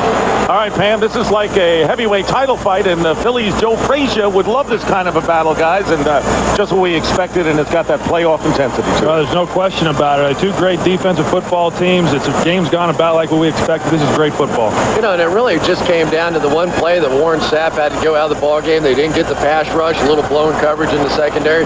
But you're right, playoff football is like that. It comes down to one play, somebody making a play, and the other team not. All right, let's take a look at the halftime numbers. The numbers aren't going to be high, but the certain intensity is high in this one. Neither team offensively was able to do a whole lot, and like we've talked about, that's pretty much what we expected. I think it's going to be a game of third downs. You look here at what the two teams have done on third down, and neither has completed many, and that's why neither team has really been able to keep the ball for any length of time. Here's Donovan McNabb, and McNabb 7 of 15 for 80 yards. Keyshawn Johnson, who has caught 3 passes, including the longest play from scrimmage. Brad Johnson hit him for an 18-yard pickup. But other than the one big defensive play, the return of the touchdown on the fumble by Brooks, and the 42-yard touchdown pass from McNabb to Pinkston, that has been the story of touchdowns in this game, and a David Akers field goal in the first quarter, the difference. Aaron Stecker is back deep for the Buccaneers, and Akers gets the second half underway. Kicked off to the goal line. Here's Aaron Stecker, straight ahead, runs into his own man, regains his footing, and is finally buried by Jeff Thomason. I think here to start the second half now, the Buccaneers and Brad Johnson are going to have to start thinking about some play action on first down.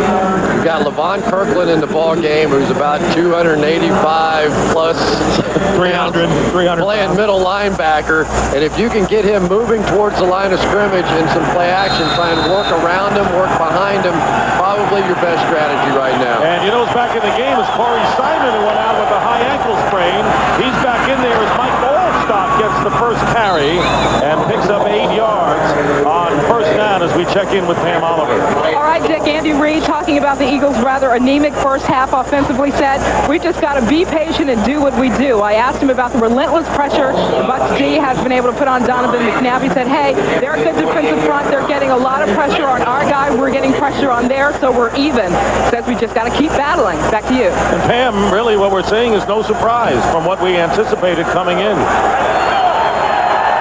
Second down and 2. Ricky Dudley lines up in the backfield. And the handoff is to Allstott, but he is tackled quickly by Levon Kirkland, who is the run stopper on this team, and a very big guy, 248, running at big Levon Kirkland. That's right. You give the ball to Mike Allstott, and here's what he's going to meet. 93 Levon Kirkland, as good a run defender as there is in the middle. You know, such a big guy is what Chris was talking about earlier. And I tell you what, the tie goes to Kirkland on that one. But they're playing to his strengths by running the football. Third down and 1. As Troy pointed out, 2 for 15 for both teams on third down conversion. And a lot of them the short yardage variety. And here is Allstott. He'll get the first down. Pretty hard for him not to, the way he can lean forward and pick up the yardage. Well, and that's a dimension that Mike Allstott brings. I mean, he's such a big back and great balance, and he actually got hit prior to getting the first down there, but because he does keep his legs going, he's so hard to bring to the ground, he was able to carry a couple of guys and get the first down, and that's the kind of runner he is. I'd expect a heavy dose of him in the second half because it is a physical ball game. He had 121 yards in the second half last week as Brad Johnson might have gotten his foot caught on the center as he went down. Jeff Christie is the center, who of course was at Minnesota with Brad Johnson before they both came over to Tampa Bay, and it will go as a loss of 4. You just see it happen so many times in the NFL, the drop step and the quarterback just getting his foot stepped on, and there's really nothing but go downs, all the quarterbacks can do. Well, you're in a tough spot now, though, second and long.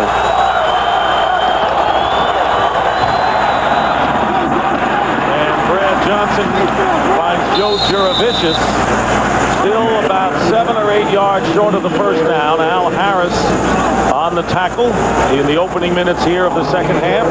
Dick Stockton, Troy Aikman, Chris Collinsworth, Pam Oliver. Philadelphia leading 10-7, looking for their 4th win in 6 starts, coming off their bye week. You saw Levon Kirkland going off the field. They bring in Ike Reese. Carlos Simmons is their nickel backs, linebackers in passing situations.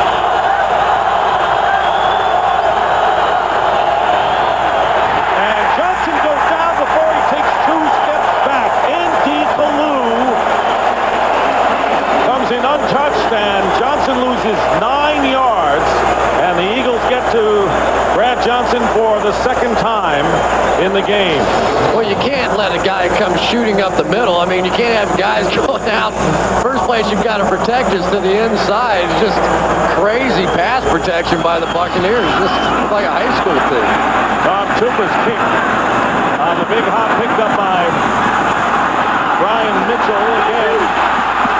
Boy, Brian Mitchell, as a flag goes down on Mitchell's feet, very difficult to bring down today, and will give the Eagles good field position pending the penalty.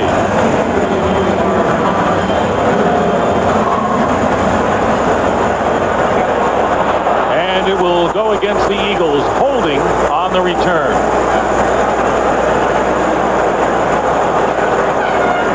During the return, holding. Number 52 of the return team. 10-yard penalty. First down. So Barry Gardner erases that good field position that the Eagles earned with Brian Mitchell's return. Eagles 10, Bucs 7. We'll be back to the bed in a moment. Fox NFL Sunday is brought to you by Cadillac. Bold vehicles defying convention.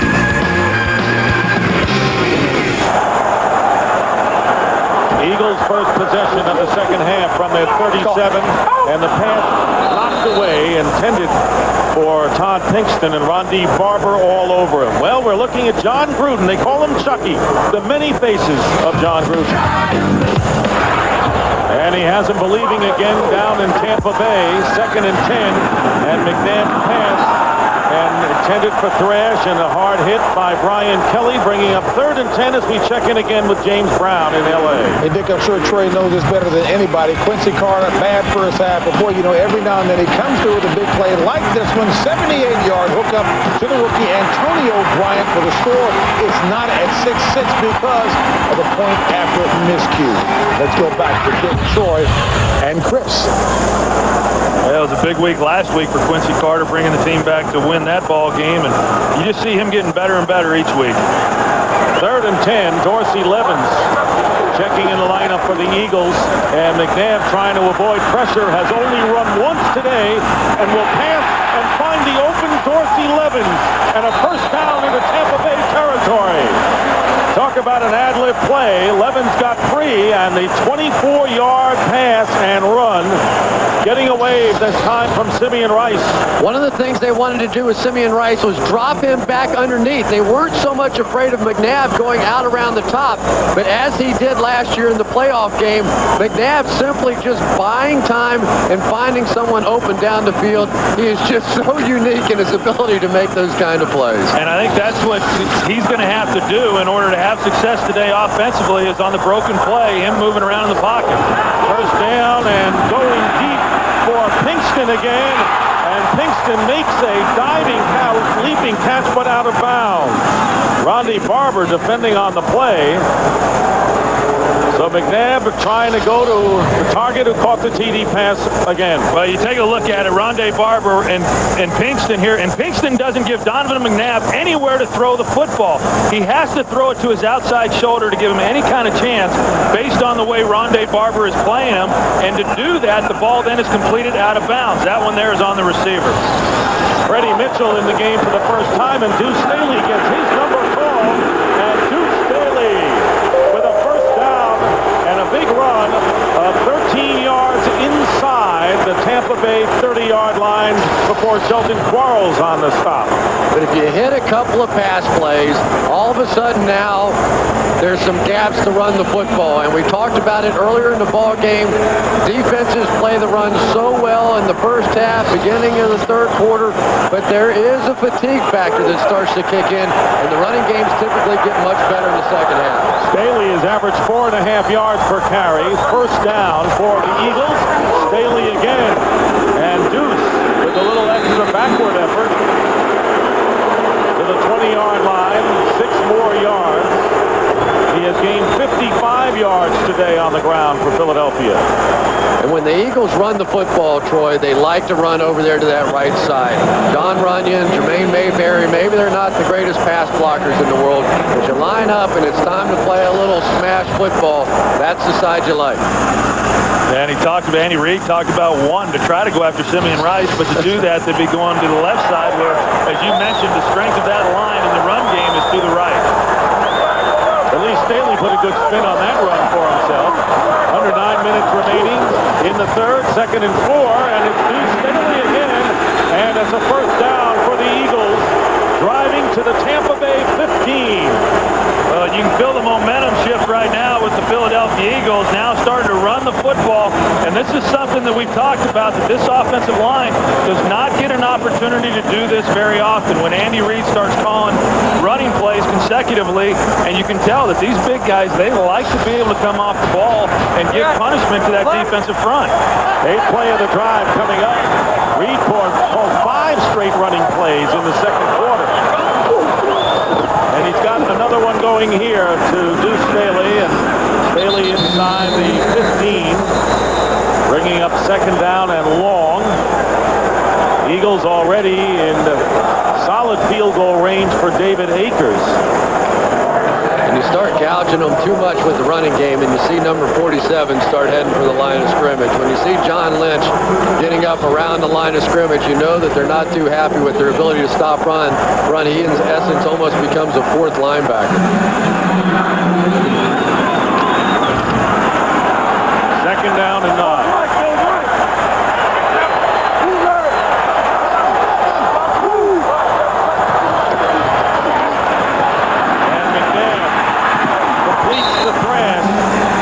Get out of bounds, but gets to the 10-yard line where Dwight Smith applied the hit, picking up 4 yards.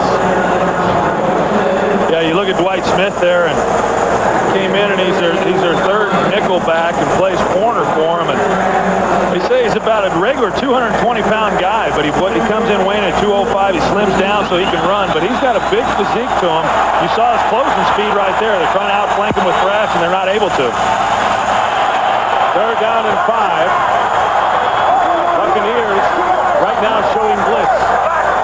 They pull back on 3rd and 5, and McNabb is going to go down back toward the 20-yard line. Ellis Wims and company coming on with the big pressure, and a loss of 9 yards for McNabb, who is sacked for the 2nd time.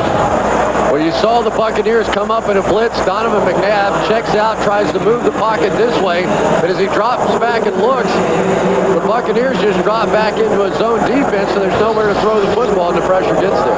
A 36-yard attempt coming up for David Akers to try to stretch the Eagle lead, and Akers' kick is good. David Akers has now connected on 18 straight field goals, and the Eagles lead by 6, 13-7.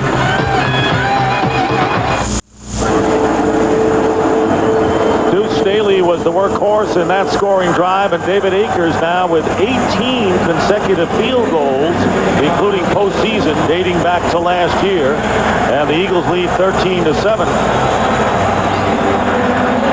Tampa Bay just a touchdown and an extra point away from the lead, but it's been very tough for them. They have not really mounted any kind of an offensive threat in this game, as Akers' kick goes into the end zone where it's down by Stecker.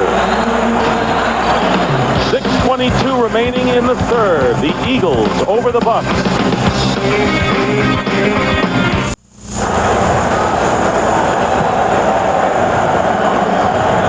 On that last play, John Lynch coming up on the blitz. Trey Thomas looking at his quarterback and saying, audible, audible, so he does.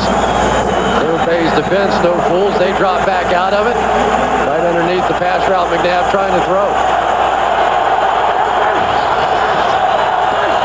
And the crowd in full throat as Brad Johnson hitting Keenan McCardell on the slant for 5 yards as we check in for a game break again with James Brown. Dick, not a good story coming out of Lambeau. Take a look at Jeremiah Trotter, number 54, LeVar Arrington, 56, converge on Brett Favre and twist him. The replay, take a look at Brett's left leg, knee and ankle twisted awkwardly, left the game with the sprained knee. We will keep you updated if it's any worse. There he's being carried off. Of course, Green Bay on top, but the more important concern is Brett. Back to Dick. Talk about critical injuries. That's got to be right near the top. Michael Pittman, and he's got the first down for the Tampa Bay Bucks as we wind down to nearly 5.5 to go here in the third. And, of course, Brett Favre's remarkable streak of consecutive games played. It's just amazing the beating that guy has taken over the years that he has been able to play. But, Troy, we saw them last week. I think they're one of the great stories in the NFL this year. So many injuries on the defensive side and still playing great football. Yeah, and then you combine that with the fact they're playing with a whole different cast of receivers. They've done a heck of a job this season. Tampa Bay first down on their 32, trailing by 6. Brad Johnson pass is caught by Keenan McCardell, and he does not get the first down. There's a flag down as well. Looked like McCardell might have gotten close to the sticks with his forward progress, but they ruled he was a yard short, and now they're going to rule roughing the passer called against Hugh Douglas and the Eagles, and that's a big break for the Buccaneers. Well, here he is. He's been disruptive all day long. He leads with the head, and that's the thing right there. Roughing the passer. Number 58 defense.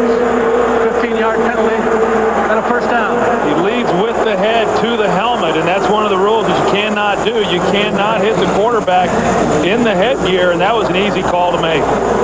Yeah, it's only appropriate that the big play for the Bucs comes on the Eagles hitting them too hard. That's kind of been the story of the game tonight. Brad Johnson wanted the call, and he got the call. So now in Eagle territory, a first down for the Buccaneers. And here's Mike Allstott as a receiver pulling his way inside the Eagle 40-yard line. And let's take a look now at some of the heroes and the headliners of the early games. Aaron Brooks with 3 touchdowns, no mistakes for New Orleans. 32 rushes there by Marshall Faulk, and they gave him a heavy dose of the run last week, and they won, and they come back to it with him this week, and they win again. And Denver beats Kansas City in overtime, and a big day for Shannon Sharp. 2nd and 3, Pittman. And Pittman with another first down. And right now, let's check in again with James Brown for an NFL game break. JB. Hey, Dick, we showed you the good as far as Quincy Carter's concerned. Here's the bad. Pressed out of the pocket, ill-advised throw, and once again, picked off. Dallas and Arizona all nodded. Hey, Chris, Jimmy Johnson wants to recommend his hairstylist. I told him to stay out of the argument, but that was his word to you. Hey, I use his hairstylist when I put a helmet on my head. Wait a second, you don't do that anymore. That means you never use it. Here is Brad Johnson to Allstott on the screen, and Mike Allstott getting inside the 30, a gain of 4 yards. Carlos Evans making the stop, so they're using the bruising back as a receiver on this possession. Well, you know, I think this is the kind of game that really fits Mike Allstott. You look at what he did last week, more in the 4th quarter, and 121 of his 126 yards came in the second half. And, you know, in a game like this, it's physical. You're playing against a tough defensive football team. Mike Allstott is the guy who's going to get those tough yards for you. Buccaneers have caught up to Philadelphia in the total yardage derby. Meanwhile, 2nd down and 6. Brad Johnson going up the middle for Keyshawn Johnson. And it is knocked away. Staying with him all the way was Brian Dawkins, the free safety, who gets a pat on the back from Keyshawn. And Keyshawn told us last night that in this offense, it gives him a chance to get vertical more often. And, boy, he had a real opportunity right here. And he's working against Dawkins. It's a pretty good matchup, but if Brad just gets the ball out there another 3 to 4 yards, he's able to bring that in for a touchdown. Troy, that's a horrible throw. Keyshawn Johnson had him beat all the way across the field, and it happened in the ball game last week when he missed 2 throws.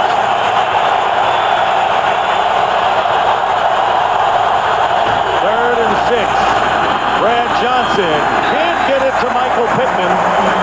So 4th the Bucs. With 2:43 to go in the third. If he had been able to get that ball to Michael Pittman, and not an easy throw, he's lobbing it over a defender, but if he had been able to get that ball there to Michael Pittman, there was nobody else on the field. It would have been a huge gain, maybe even a touchdown. So Martin Gramatica, whose career long field goal is 55, will attempt this from 48 yards.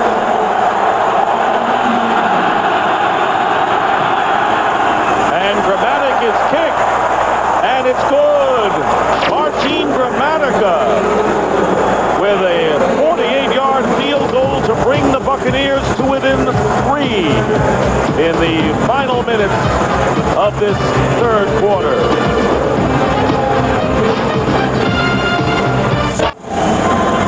Warren Sapp and Keyshawn Johnson talking about things, and now joined by the head coach. Buccaneers looking for their 6th win in a row to tie New Orleans for first place in the NFC South. Saints beat the 49ers earlier. Brian Mitchell returning, and this time it was a tackle. He didn't get much. We'll be right back. Back at Veterans Stadium, another Eagle is down. That's Ike Reese, who's an important factor for the Philadelphia Eagles defensive group.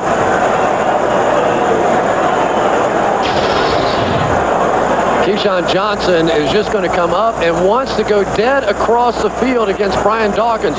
Man coverage has him set up beautifully. He's expecting the football out in this area, and instead he throws it back over his head.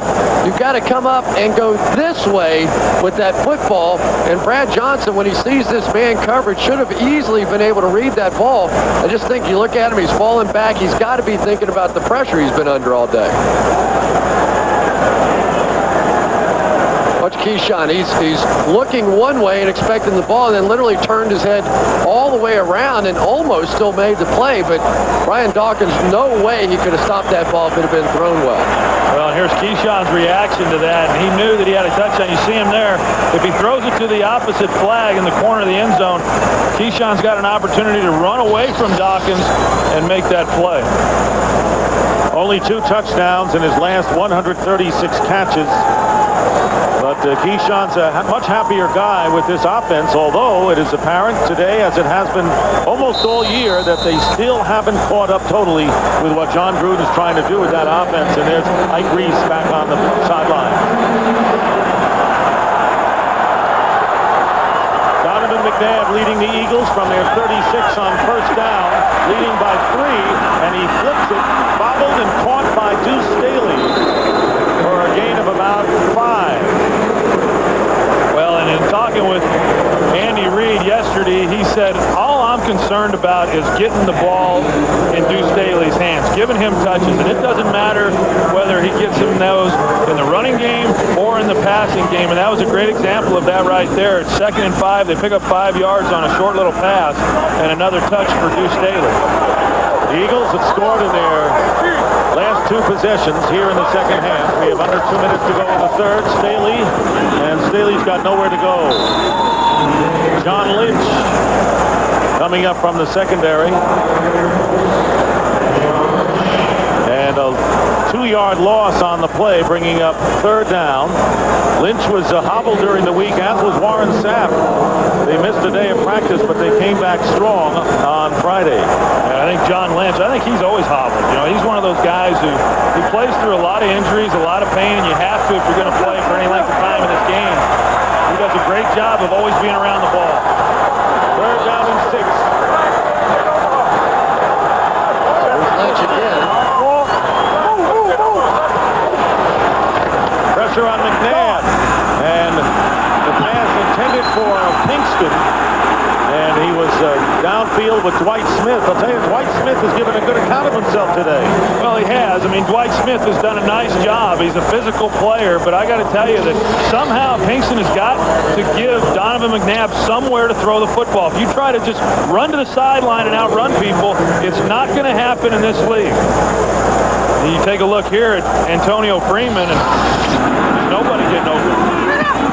Fair catch called for by Carl Williams. Antonio Freeman has not had a pass thrown in his direction so far today, which is a bit of a surprise. He's been pretty quiet throughout the evening.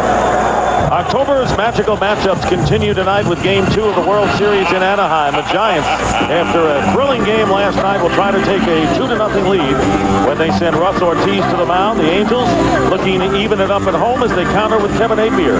The World Series continuing tonight on Fox.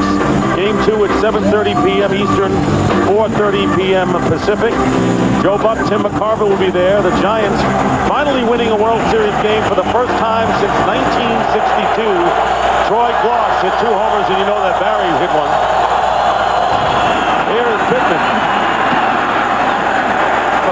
Maybe a yard. Levon Kirkland. You can hear the hit all the way up here. Levon Kirkland. I tell you, he gets that body going in one direction and puts a hit on somebody, you're going to hear it a long way away. N.D. Kalu, Schulis in Philadelphia coming off the field. Hugh Douglas is in there now as under a half a minute remains here in the third. 2nd and 9.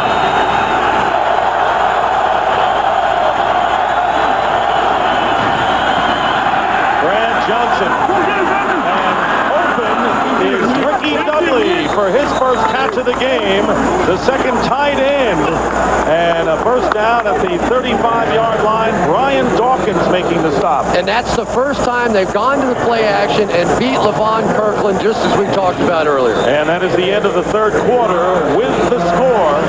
The Philadelphia Eagles 13, the Tampa Bay Buccaneers 10. And the NFL on Fox will continue after a word from your local Fox station.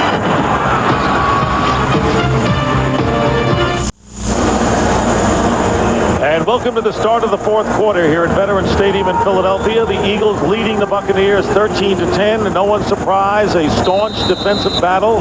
The only offensive touchdown, McNabb to Pinkston for the Eagles, 42 yards. Otherwise, it's been a defensive game, including a defensive score by the Buccaneers. First down for Tampa Bay on their 35. Brad Johnson swinging it out to Pittman. And Michael Pittman is upended by Troy Vincent after a big gain of 4. Watch what the play action does to Levon Kirkland. You'll see Ricky Dudley running right behind him as he reacts to the play action. And Keyshawn Johnson over the top meant that Brian Dawkins couldn't fall back underneath the play. But that's the sort of play action look that the Bucs really need to use more of. Yeah, that's what creates that space there. And as you saw Keyshawn Johnson going to the post, he helped hold Brian Dawkins off of collapsing onto the tight end and disrupting that route. And that was the play that ended the third quarter. Now here in the fourth, 2nd down and 6. McCardell in motion, and here is Pittman trying to get around Taylor. And the secondary with good pursuit that time, and we'll have a loss on the play of 5 yards. And I'll tell you what, Bobby Taylor does, he really does a nice job there. And of course, you got Dawkins and that finger. Ooh, they're trying to, well, it's fixed. We had the same thing when we did the Rams. And it was like a pit stop. Yeah. Yeah, he just went over for a little pit stop. They changed his tires, looked underneath the hood, threw him back out there. And earlier in the game, Ike Reese came out. As you saw, he had cramps. So now 3rd down and 11, and Dawkins wants the crowd to get into it.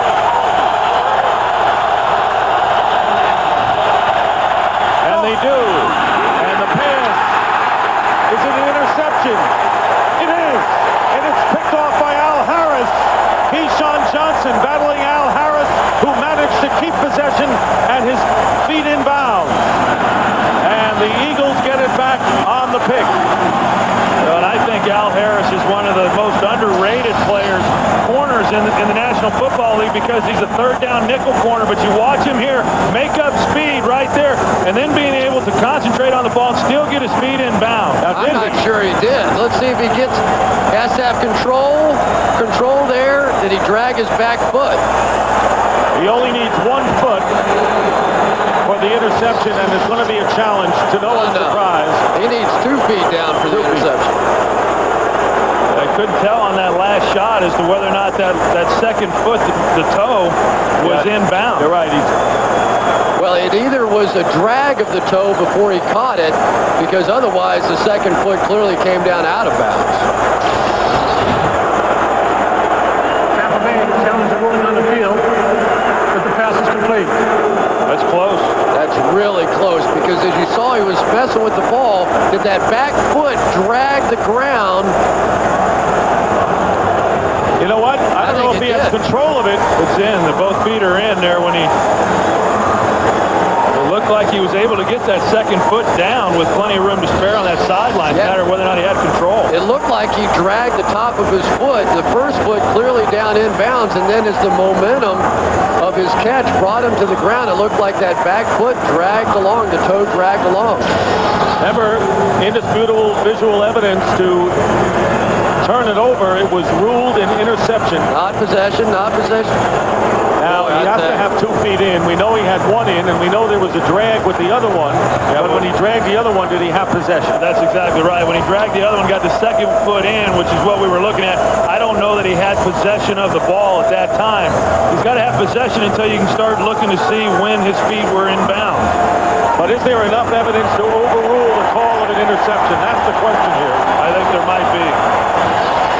Ron Winter will make the call as he checks the replay.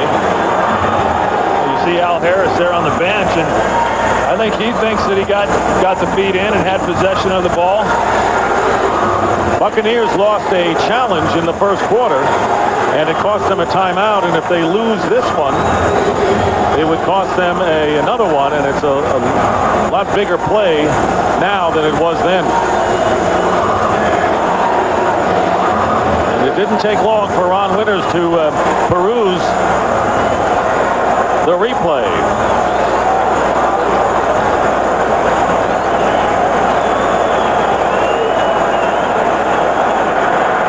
After review, the defender, with the ball in his possession, has the left foot on the ground, drags the right toe in bounds. It's an interception. First down. Well, we were right. He's 0 for 2. You guys are 2-0. Ryan Dawkins is going to come on the blitz, and he's going to force Johnson to throw the ball up and over the top, and somehow Brad Johnson got hurt on the play. Kind of difficult to tell exactly what happened. So the Eagles on the interception at the Buccaneer 42-yard line. And the pass out of the backfield to Cecil Martin. And the fullback picking up maybe a yard, that's all, with Brooks on the coverage. There's Brad Johnson, who definitely was shaken up on that interception. And you wonder if it's something to do in the rib cage or something. Sometimes when a quarterback go to throw the ball and something gets extended and he bends over as though he pulled something. And exactly what it might be, but I tell you what, you got to be impressed with the way both of these defensive football teams are playing today. It's a playoff game in October. 2nd and 10. Gone. McNabb, Pinkston, first down to the 30 of Tampa Bay. Pickup of 12. Todd Pinkston really has become Donovan McNabb's go-to guy today. We've seen him in almost every big situation trying to get the ball to Pinkston, and he really has come just so far as a wide receiver in this league. Inside technique, knows a little man coverage, and forces the play down inside, reaches back and makes a nice catch of the football. And you wonder how much the Tampa Bay defenders really respected him coming into this game. He certainly hadn't put big numbers up. And the handoff to Deuce Staley, who breaks a couple of tackles and comes close to yet another Eagle first down. Kelly making the stop. Well, that's just good hard running right there. And you watch this offensive line coming off the ball. You got John Runyon and Jermaine Mayberry picking off some people. Hank Fraley getting into the mix. And I tell you, these big guys, I said it earlier, they do a lot of pass protection. They don't get to come off the ball and hit people often, but boy, do they like to when they get a call. 2nd down and 1 outside the 20-yard line. And here is Staley, first down, close to the 15. Right now, let's check in with Pam Oliver. All right, Dick, you were talking about a possible injury to Brad Johnson. Well, we can confirm that he has left bruised ribs. His return is questionable. Well, John Bruton's spending a good deal of time now with Rob Johnson. Back to you. He's got the baseball hat on. That looks like he's coming out of the ball game to me. And if he's talking to Rob Johnson, helmet on, mouthpiece in, and thinking, I've got to go face this pass rush. Yeah, and he's only thrown 2 passes this season. And the Eagles threatening Deuce Staley. What a game that Deuce Staley is having. Coming off his best rushing game of the year last week. The offensive line opening up those holes. Staley has gained 82 yards, the same number he picked up last week. Well, you watch this offensive line again, and they just start getting some momentum behind them. And Chris talked about it earlier. When you keep steady diet of the running game, you start to wear people down, and that's what this offensive line is doing right now for the Bucs defense. And when John Lynch has to make the tackle on the running play, that's not a good sign.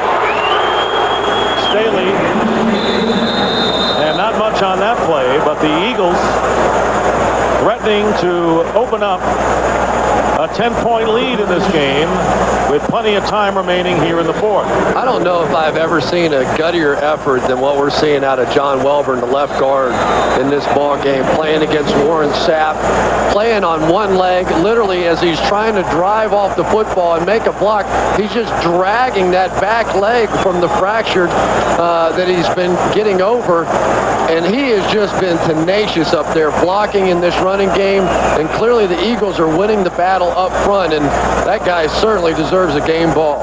Yeah, and Chris, we had, as you mentioned, we had a chance to see him on Friday, and there's no way we thought that he would have been able to play in this ball game.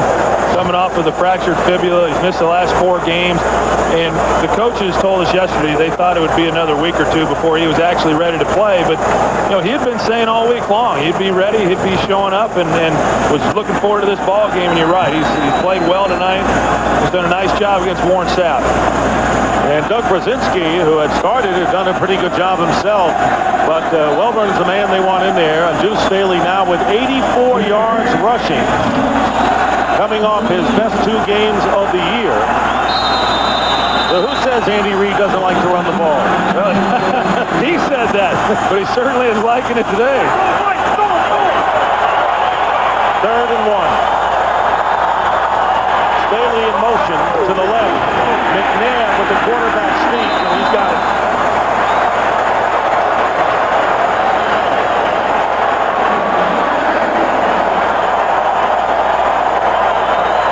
Well, McNabb has not had to use his legs much today. That was only the 2nd time that he has been credited with rushing. He came into the game as the leading rusher on this team. Has 2 carries for 5 yards. The defense and the 1 big touchdown pass, taking advantage of the turnovers, making the difference. And the pitch and the whistle blows. Staley on the pitch, but a flag down. And a false start call against the Eagles. Prior to the snap, false start, 69 offense. 5-yard penalty. Remains first down.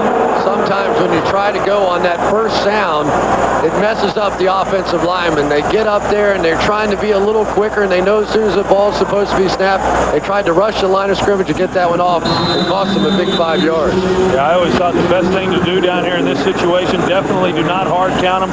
It's hard for the offensive line when you're not hearing very well. You don't want to go on quick counts because they're a little bit edgy, so you just try to go on a count that they're comfortable with and just get the ball high. 8th play of the drive. Not many penalties in the game. You can look at that graphic with these 2 intense teams. First down and goal, and the pass incomplete into the end zone to Thrash. James Thrash has made so many big plays, but he really hasn't played all that well here tonight. This looks like a pretty easy pitch and catch. Yeah, the ball's pretty low. Yeah, I think McNabb knew that he had him there, and he just pulled it a little bit. And usually when Donovan misses a receiver, it's usually a low ball. And right there, you don't want to get anything high. You want to keep it down. He just wasn't able to get it quite in his vicinity to where he could make the catch. Almost like leaving a free throw short. Dorsey Levens, the tailback. Multiple wide receivers, and the pass is flagged down, nearly intercepted by Dexter Jackson. He appeared to pick it off, could not hold on to the ball, and a flag comes down from the end zone.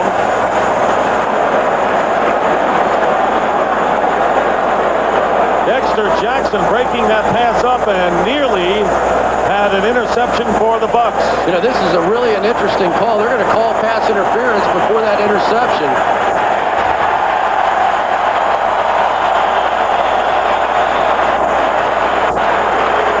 Pass interference.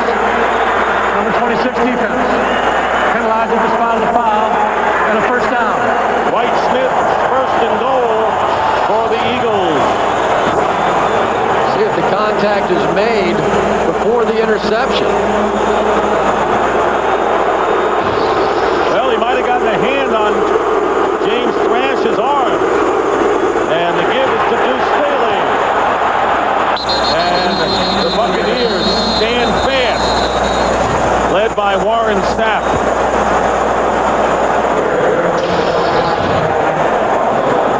It's really a strange call, isn't it, Troy? Because you've got the play happening in front. He knocks his hands down, but the ball never gets there. Oh, you're right. It was one of those where had it been tipped at the line of scrimmage, then they don't make the call pass interference. But because the pass interference occurred prior to Dexter Jackson coming across to get his hands on it, they call it. Second down and goal.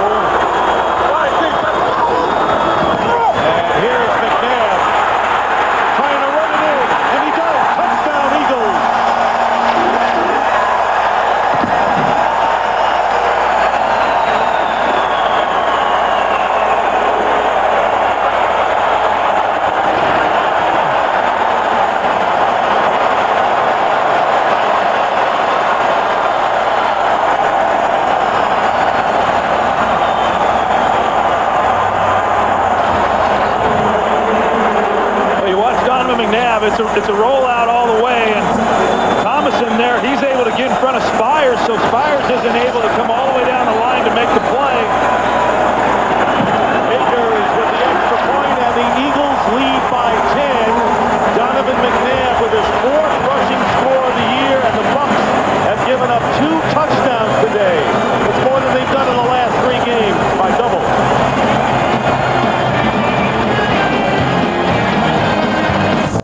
Fox NFL Sunday is brought to you by Saturn, makers of the View redesigned L Series and the all-new Ion. By Dr. Pepper and your local Dr. Pepper bottler. Be you, nothing's better, Dr. Pepper. By Open, the small business network from American Express. New tools for a small business economy. And by Subway, fresh-made sandwiches on fresh-baked bread. Subway, eat fresh.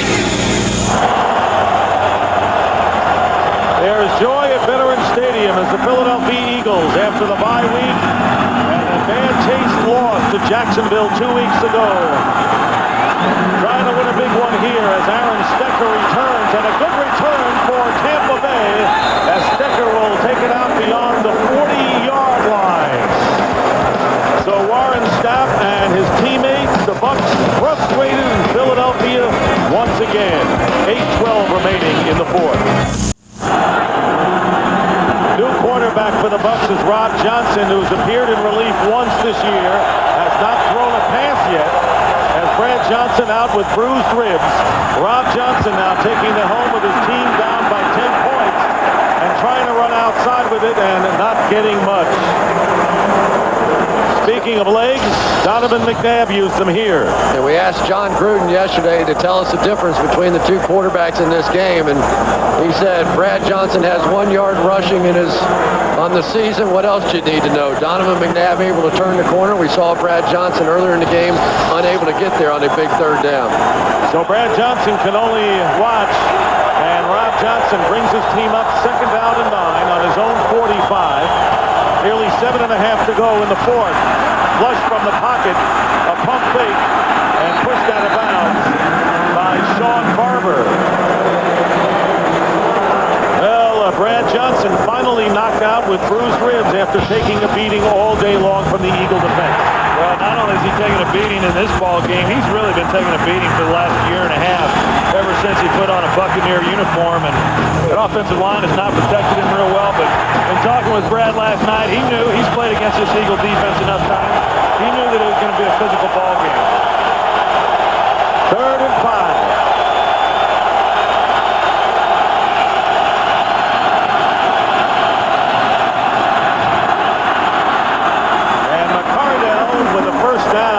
Eagle territory. And Rob Johnson with a completion, signing with Tampa Bay this year after 4 seasons with the Buffalo Bills, where he was in that tug-of-war with Doug Flutie up in Buffalo. His record 10-17 as a starter, but today in relief, and the Bucs now going to the hurry-up. And the big thing about Rob Johnson in Buffalo was he took too many sacks. He didn't get rid of the football, but at least so far he's been moving around and making plays. First down at the 42 of the Eagles. McCardell again hit. And McCardell picking up nearly 7 yards on the play with Ike Reese back in the game and Bobby Taylor. You know, you saw him the first 2 plays that he was in, taking off running. That happens to a quarterback when you're not accustomed to the routes and what some of the things are going on offensively. You drop back, you take off running. He did that. However, the last 2 plays, it seems like he's gotten into a little bit more of a rhythm and found his guys. You saw Darwin Walker leave the game, and here is the pass, and it's caught by Juravicius. Juravicius, a physical receiver, uses the forearm on Bobby Taylor and gets the first down before going out of bounds at the 22. Gain of 14 for the Bucs, trailing by 10 points. Juravicius doing a nice job with this ball. Once he gets up the field, just going to play a little physical football there with Bobby Taylor. But I have to tell you, I'm a little bit surprised at how the Eagles defense is reacting to Rob Johnson. Rob Johnson's a guy that doesn't do well under pressure, and they're not blitzing him so far. Eagles lead the Bucs 20-10 in the 4th quarter in what has been a grueling defensive battle. And Tampa Bay trying to get back into this game as Rob Johnson, in relief of Brant Johnson, knocked out with bruised ribs, going to the sideline. John Gruden coming back to Philadelphia, trying to pull one out. Fox NFL Sunday is brought to you by Chevy Trucks, the most dependable, longest-lasting trucks on the road. Tampa Bay with 1 timeout left and a first down on the Eagle 22, and the penalty markers down. Rob Johnson still running with the ball. They're going to call Darwin Walker on that one. And those whistles were his friend there. that would have gotten ugly out around the corner. Encroachment, 97 defense. 5-yard penalty. And that was on Darwin Walker. 5-yard penalty. Want to remind you, game 2 of the World Series tonight. The Giants with a 1-0 lead over the Anaheim Angels. Joe Buck and Tim McCarver will be in Anaheim for that game right here on Fox. Dick Stockton along with Troy Aikman and Chris Collinsworth. Pam Oliver as well. 5:34 to go in the 4th. Tampa Bay trailing by 10. First down and 5 on the 17, and a shuffle pass to Mike Allstott. And Allstott manages to get to the 15-yard line, short of the first down by about 3. You know, Rob Johnson is a guy that has plenty of experience with these 2 wide receivers. He was a teammate of Keyshawn Johnson at USC and was a teammate of Keenan McCardell when he was at Jacksonville. So he's going to feel right at home throwing to these 2 guys. Keyshawn Johnson out of the game right now. He has caught 3 passes for 38 yards. Second down and 3. And Rob Johnson stepping up will run and get the first down. Close to the 10 and at the 10-yard line. And Sean Barber on the stop, picking up 5 yards. So Tampa Bay not in that bad a shape right now, Troy. No, and I think that's one of the things Rob Johnson brings to this offense is his ability to run. And he was looking for Keenan McCardell here in the corner of the end zone and had a lane that opened up for him, so he takes it.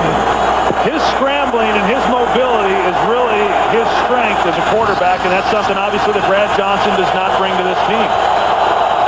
First and goal at the 10. But Johnson being chased. And he is going to run out of bounds and gets hit hard as the flag goes down. Carlos Evans running into Rob Johnson, and the flag goes down and the personal foul called against Carlos Evans. I don't know about this. Well, although you got to protect the quarterback. Well, first of all, Rob Johnson is lucky that he got the call. Whether it was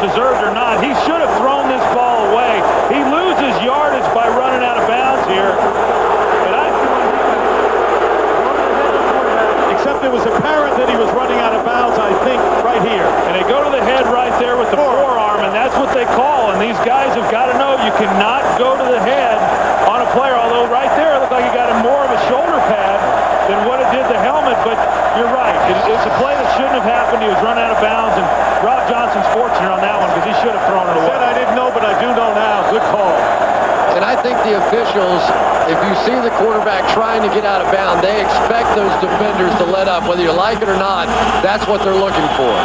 First and goal now at the 6 for the Buccaneers. And they give it to Pittman. Pittman fumbles, and the Eagles have it, I believe. And they blow it dead. There was some sort of motion before that play took place. The officials were waving that play off before the ball was ever snapped. What a break for the Bucs. That's 2 plays now in a row that it's good breaks for the Bucs. Prior to the snap, false start, 67 offense. That's the best false start penalty any team has had in the league this year. And it was... And it looks like Hugh Douglas is on the ground. You look at the top of the screen here.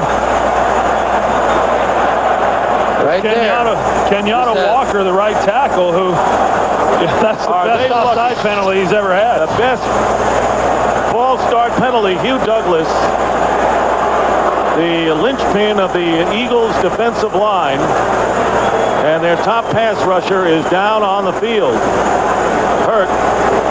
And I'd never like to see anybody lying in that position and not moving.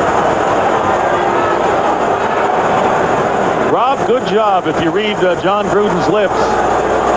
And he has done a good job in a very difficult circumstance going up against a tough defensive team, trailing by 10 on the road, coming in for injury. Douglas is moving now. Hugh Douglas is moving. And he just turned over. He's up.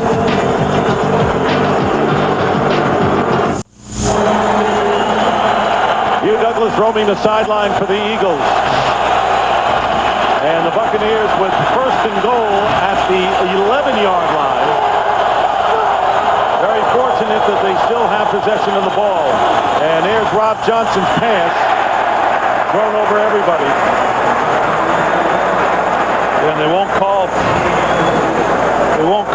intentional grounding there because you can throw it out of the end zone as long as there's a receiver there. Carlos Simmons coming unblocked here, and one of the dangers of going to that cluster tight formation over there is you bring people into play as far as the blitz is concerned, and it's one of the things that Brad Johnson didn't want to do a lot of in this ball game. Douglas had the wind knocked out of him. He's all right. Second and goal.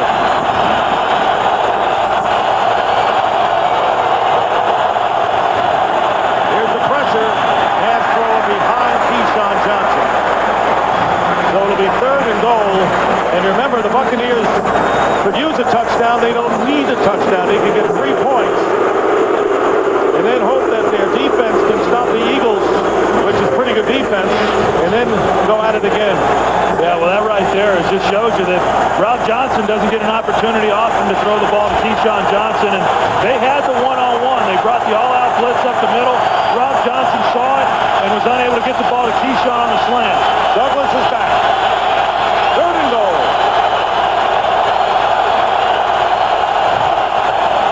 Rob Johnson to Keyshawn Johnson. Fourth down coming up. Al Harris once again on the coverage.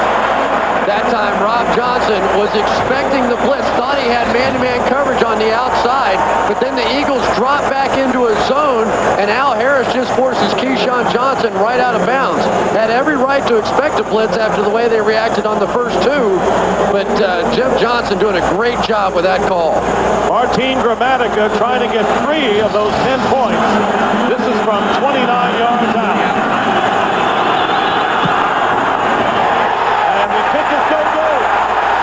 He hooked it. And now it's tough for Tampa Bay as John Gruden looking at a chance to come within 7. But Martin Gramatica, who hit a 48-yard field goal earlier, misses from 29 yards out, and the Eagles get the ball back, leading by 10. Well, they had problems in the past with the field goal team because of the snapper. They replaced the snapper this week with Ryan Benjamin. The snap looked like it was fine. The hold looked like it was fine. Gramatica just yanks this one left.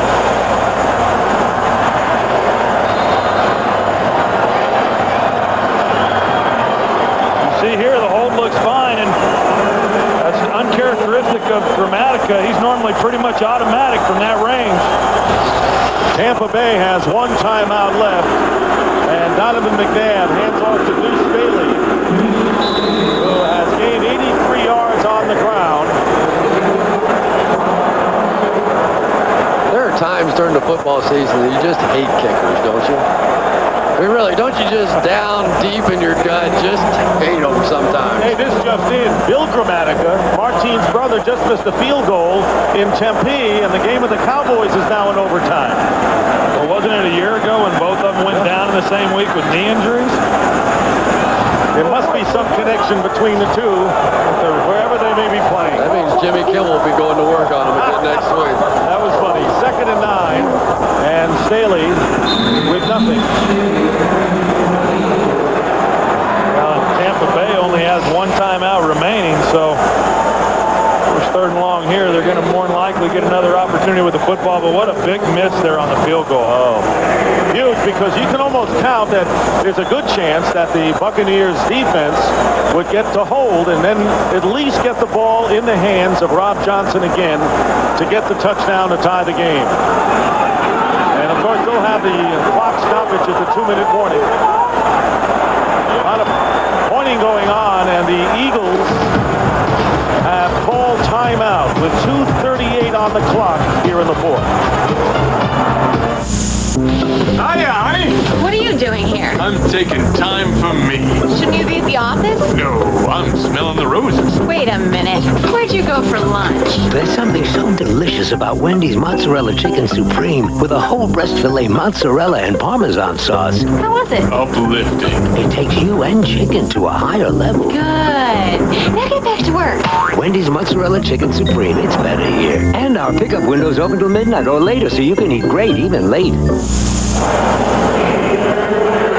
How disappointed and despondent is Martine Gramatica, but Andy Reid calls a timeout. Surprise you guys? Hey, absolutely. I don't understand why the Philadelphia Eagles are calling a timeout right here. Let the clock run, and even if they don't have the right personnel, I would hope that they're going to run the football here. It would make no sense at all in my mind if they try to throw the football here on 3rd and 9. And you see Andy here, he's calling the timeout, and I don't know why he would be doing that. I've got to believe they're going to put the ball in McNabb's hand here, quarterback draw, get him out of the pocket. We want to turn the football over down here now. 3rd down and 9, and here's Deuce Staley. Staley breaking a couple of tackles, gets a first down. So maybe they knew what they were doing calling the timeout. Deuce Staley with a little showmanship of his own, picking up 11 yards. And now the Buccaneers will call their 3rd and final timeout. Well, all's forgotten now. A heck of a job up front again by this offensive line, and Deuce Staley making some people miss and picking up 10, 11 yards on that carry and getting the first down. I just never would have believed that Trey Thomas and John Welborn, especially John Welborn, and Hank Fraley and Jermaine Mayberry and John Runyon could have done what they've done today running the football. It's just been a brilliant effort today by the offensive line and by that man right there. Deuce Staley giving us a little, Eagles losing only 2 games, the opener of Tennessee and then Jacksonville before the bye week. 2 puzzling losses with 3 other impressive victories. They had not lost 2 in a row since week 2 and week 3 a couple of years ago. And with Tampa Bay calling their last timeout and a 10-point lead, the Eagles on their way to the win, averaging 33 points offensively, well below that against a tremendous defensive team in Tampa Bay, and the San Diego Chargers sending the Oakland Raiders to another loss in overtime. First down on the 32-yard line, and here is Deuce Staley. Over 100 yards is Deuce Staley, but he wants a touchdown, and not on this play.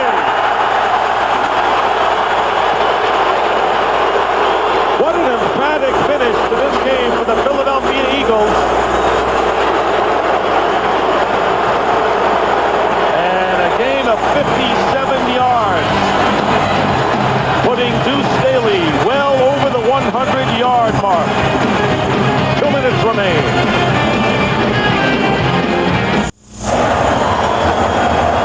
back to that long run. Watch Warren Sapp run himself out of this play, and Hank Fraley get up here, and Cecil Martin with this big block.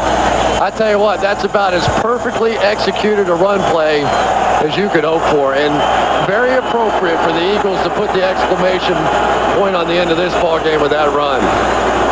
57 yards for Deuce Staley, who's gained 152 yards. 10th time he's gone over the century mark. And the Eagles are just going to take the knee. So the nightmare continues for Warren Sapp and the Tampa Bay Buccaneers, who came in with high hopes after losing 2 wild card playoff games in each of the last 2 years to Donovan McNabb and company. And at one point, the Bucs had a 7-3 lead, scoring a defensive touchdown and befuddling the Eagles' offense. But then the big score, McNabb to Pinkston, and the Eagles never looked back. And the critical miss by Martin Gramatica, which could have kept Tampa Bay in the game. But the Eagles very impressively will go to 4-2 on the year and have a 1-game lead over the Giants. And they will play a week from tomorrow here against the Giants. Right now, let's check in for our game break with James Brown. Hey, Dick, take a look at what Marty Schottenheimer is doing with his Chargers in overtime in Oakland. LaDainian Tomlinson, 19 yards up the gut, over 150 yards on the ground. The Chargers are 6-1. Schottenheimer's 20-5 all time against the Raiders. Back to Dick, Troy, and Chris. How about Marty Schottenheimer and the job that he's done? You know, at the end of the year in Washington, they were playing great football. They carried right over as he started in San Diego. I want to remind you, Giants and Angels, Game 2 of the World Series coming up next. Today's game produced by Richie Zients, directed by Artie Kempner. Technical producer Dave Hill. The technical director was Rich Basili. The audio mixer Fred Alouis. The associate directors Marcy Kempner and Derek Manning. Broadcast associates Jacob Ullman and Jeremy Green. Senior producer of Fox Sports is Bill Brown, and the executive producers of Fox Sports are Ed Gorin and David Hill. Thanks to Chris Visser and Rick Odioso for their support up here. The Buccaneers see their 5-game winning streak end, and now 5-2 on the year, are a game behind the New Orleans Saints. The Eagles at 4-2 stand atop the NFC East. And we'll be back to Veterans Stadium in Philadelphia in a moment. With the final score, 20-10, Philadelphia.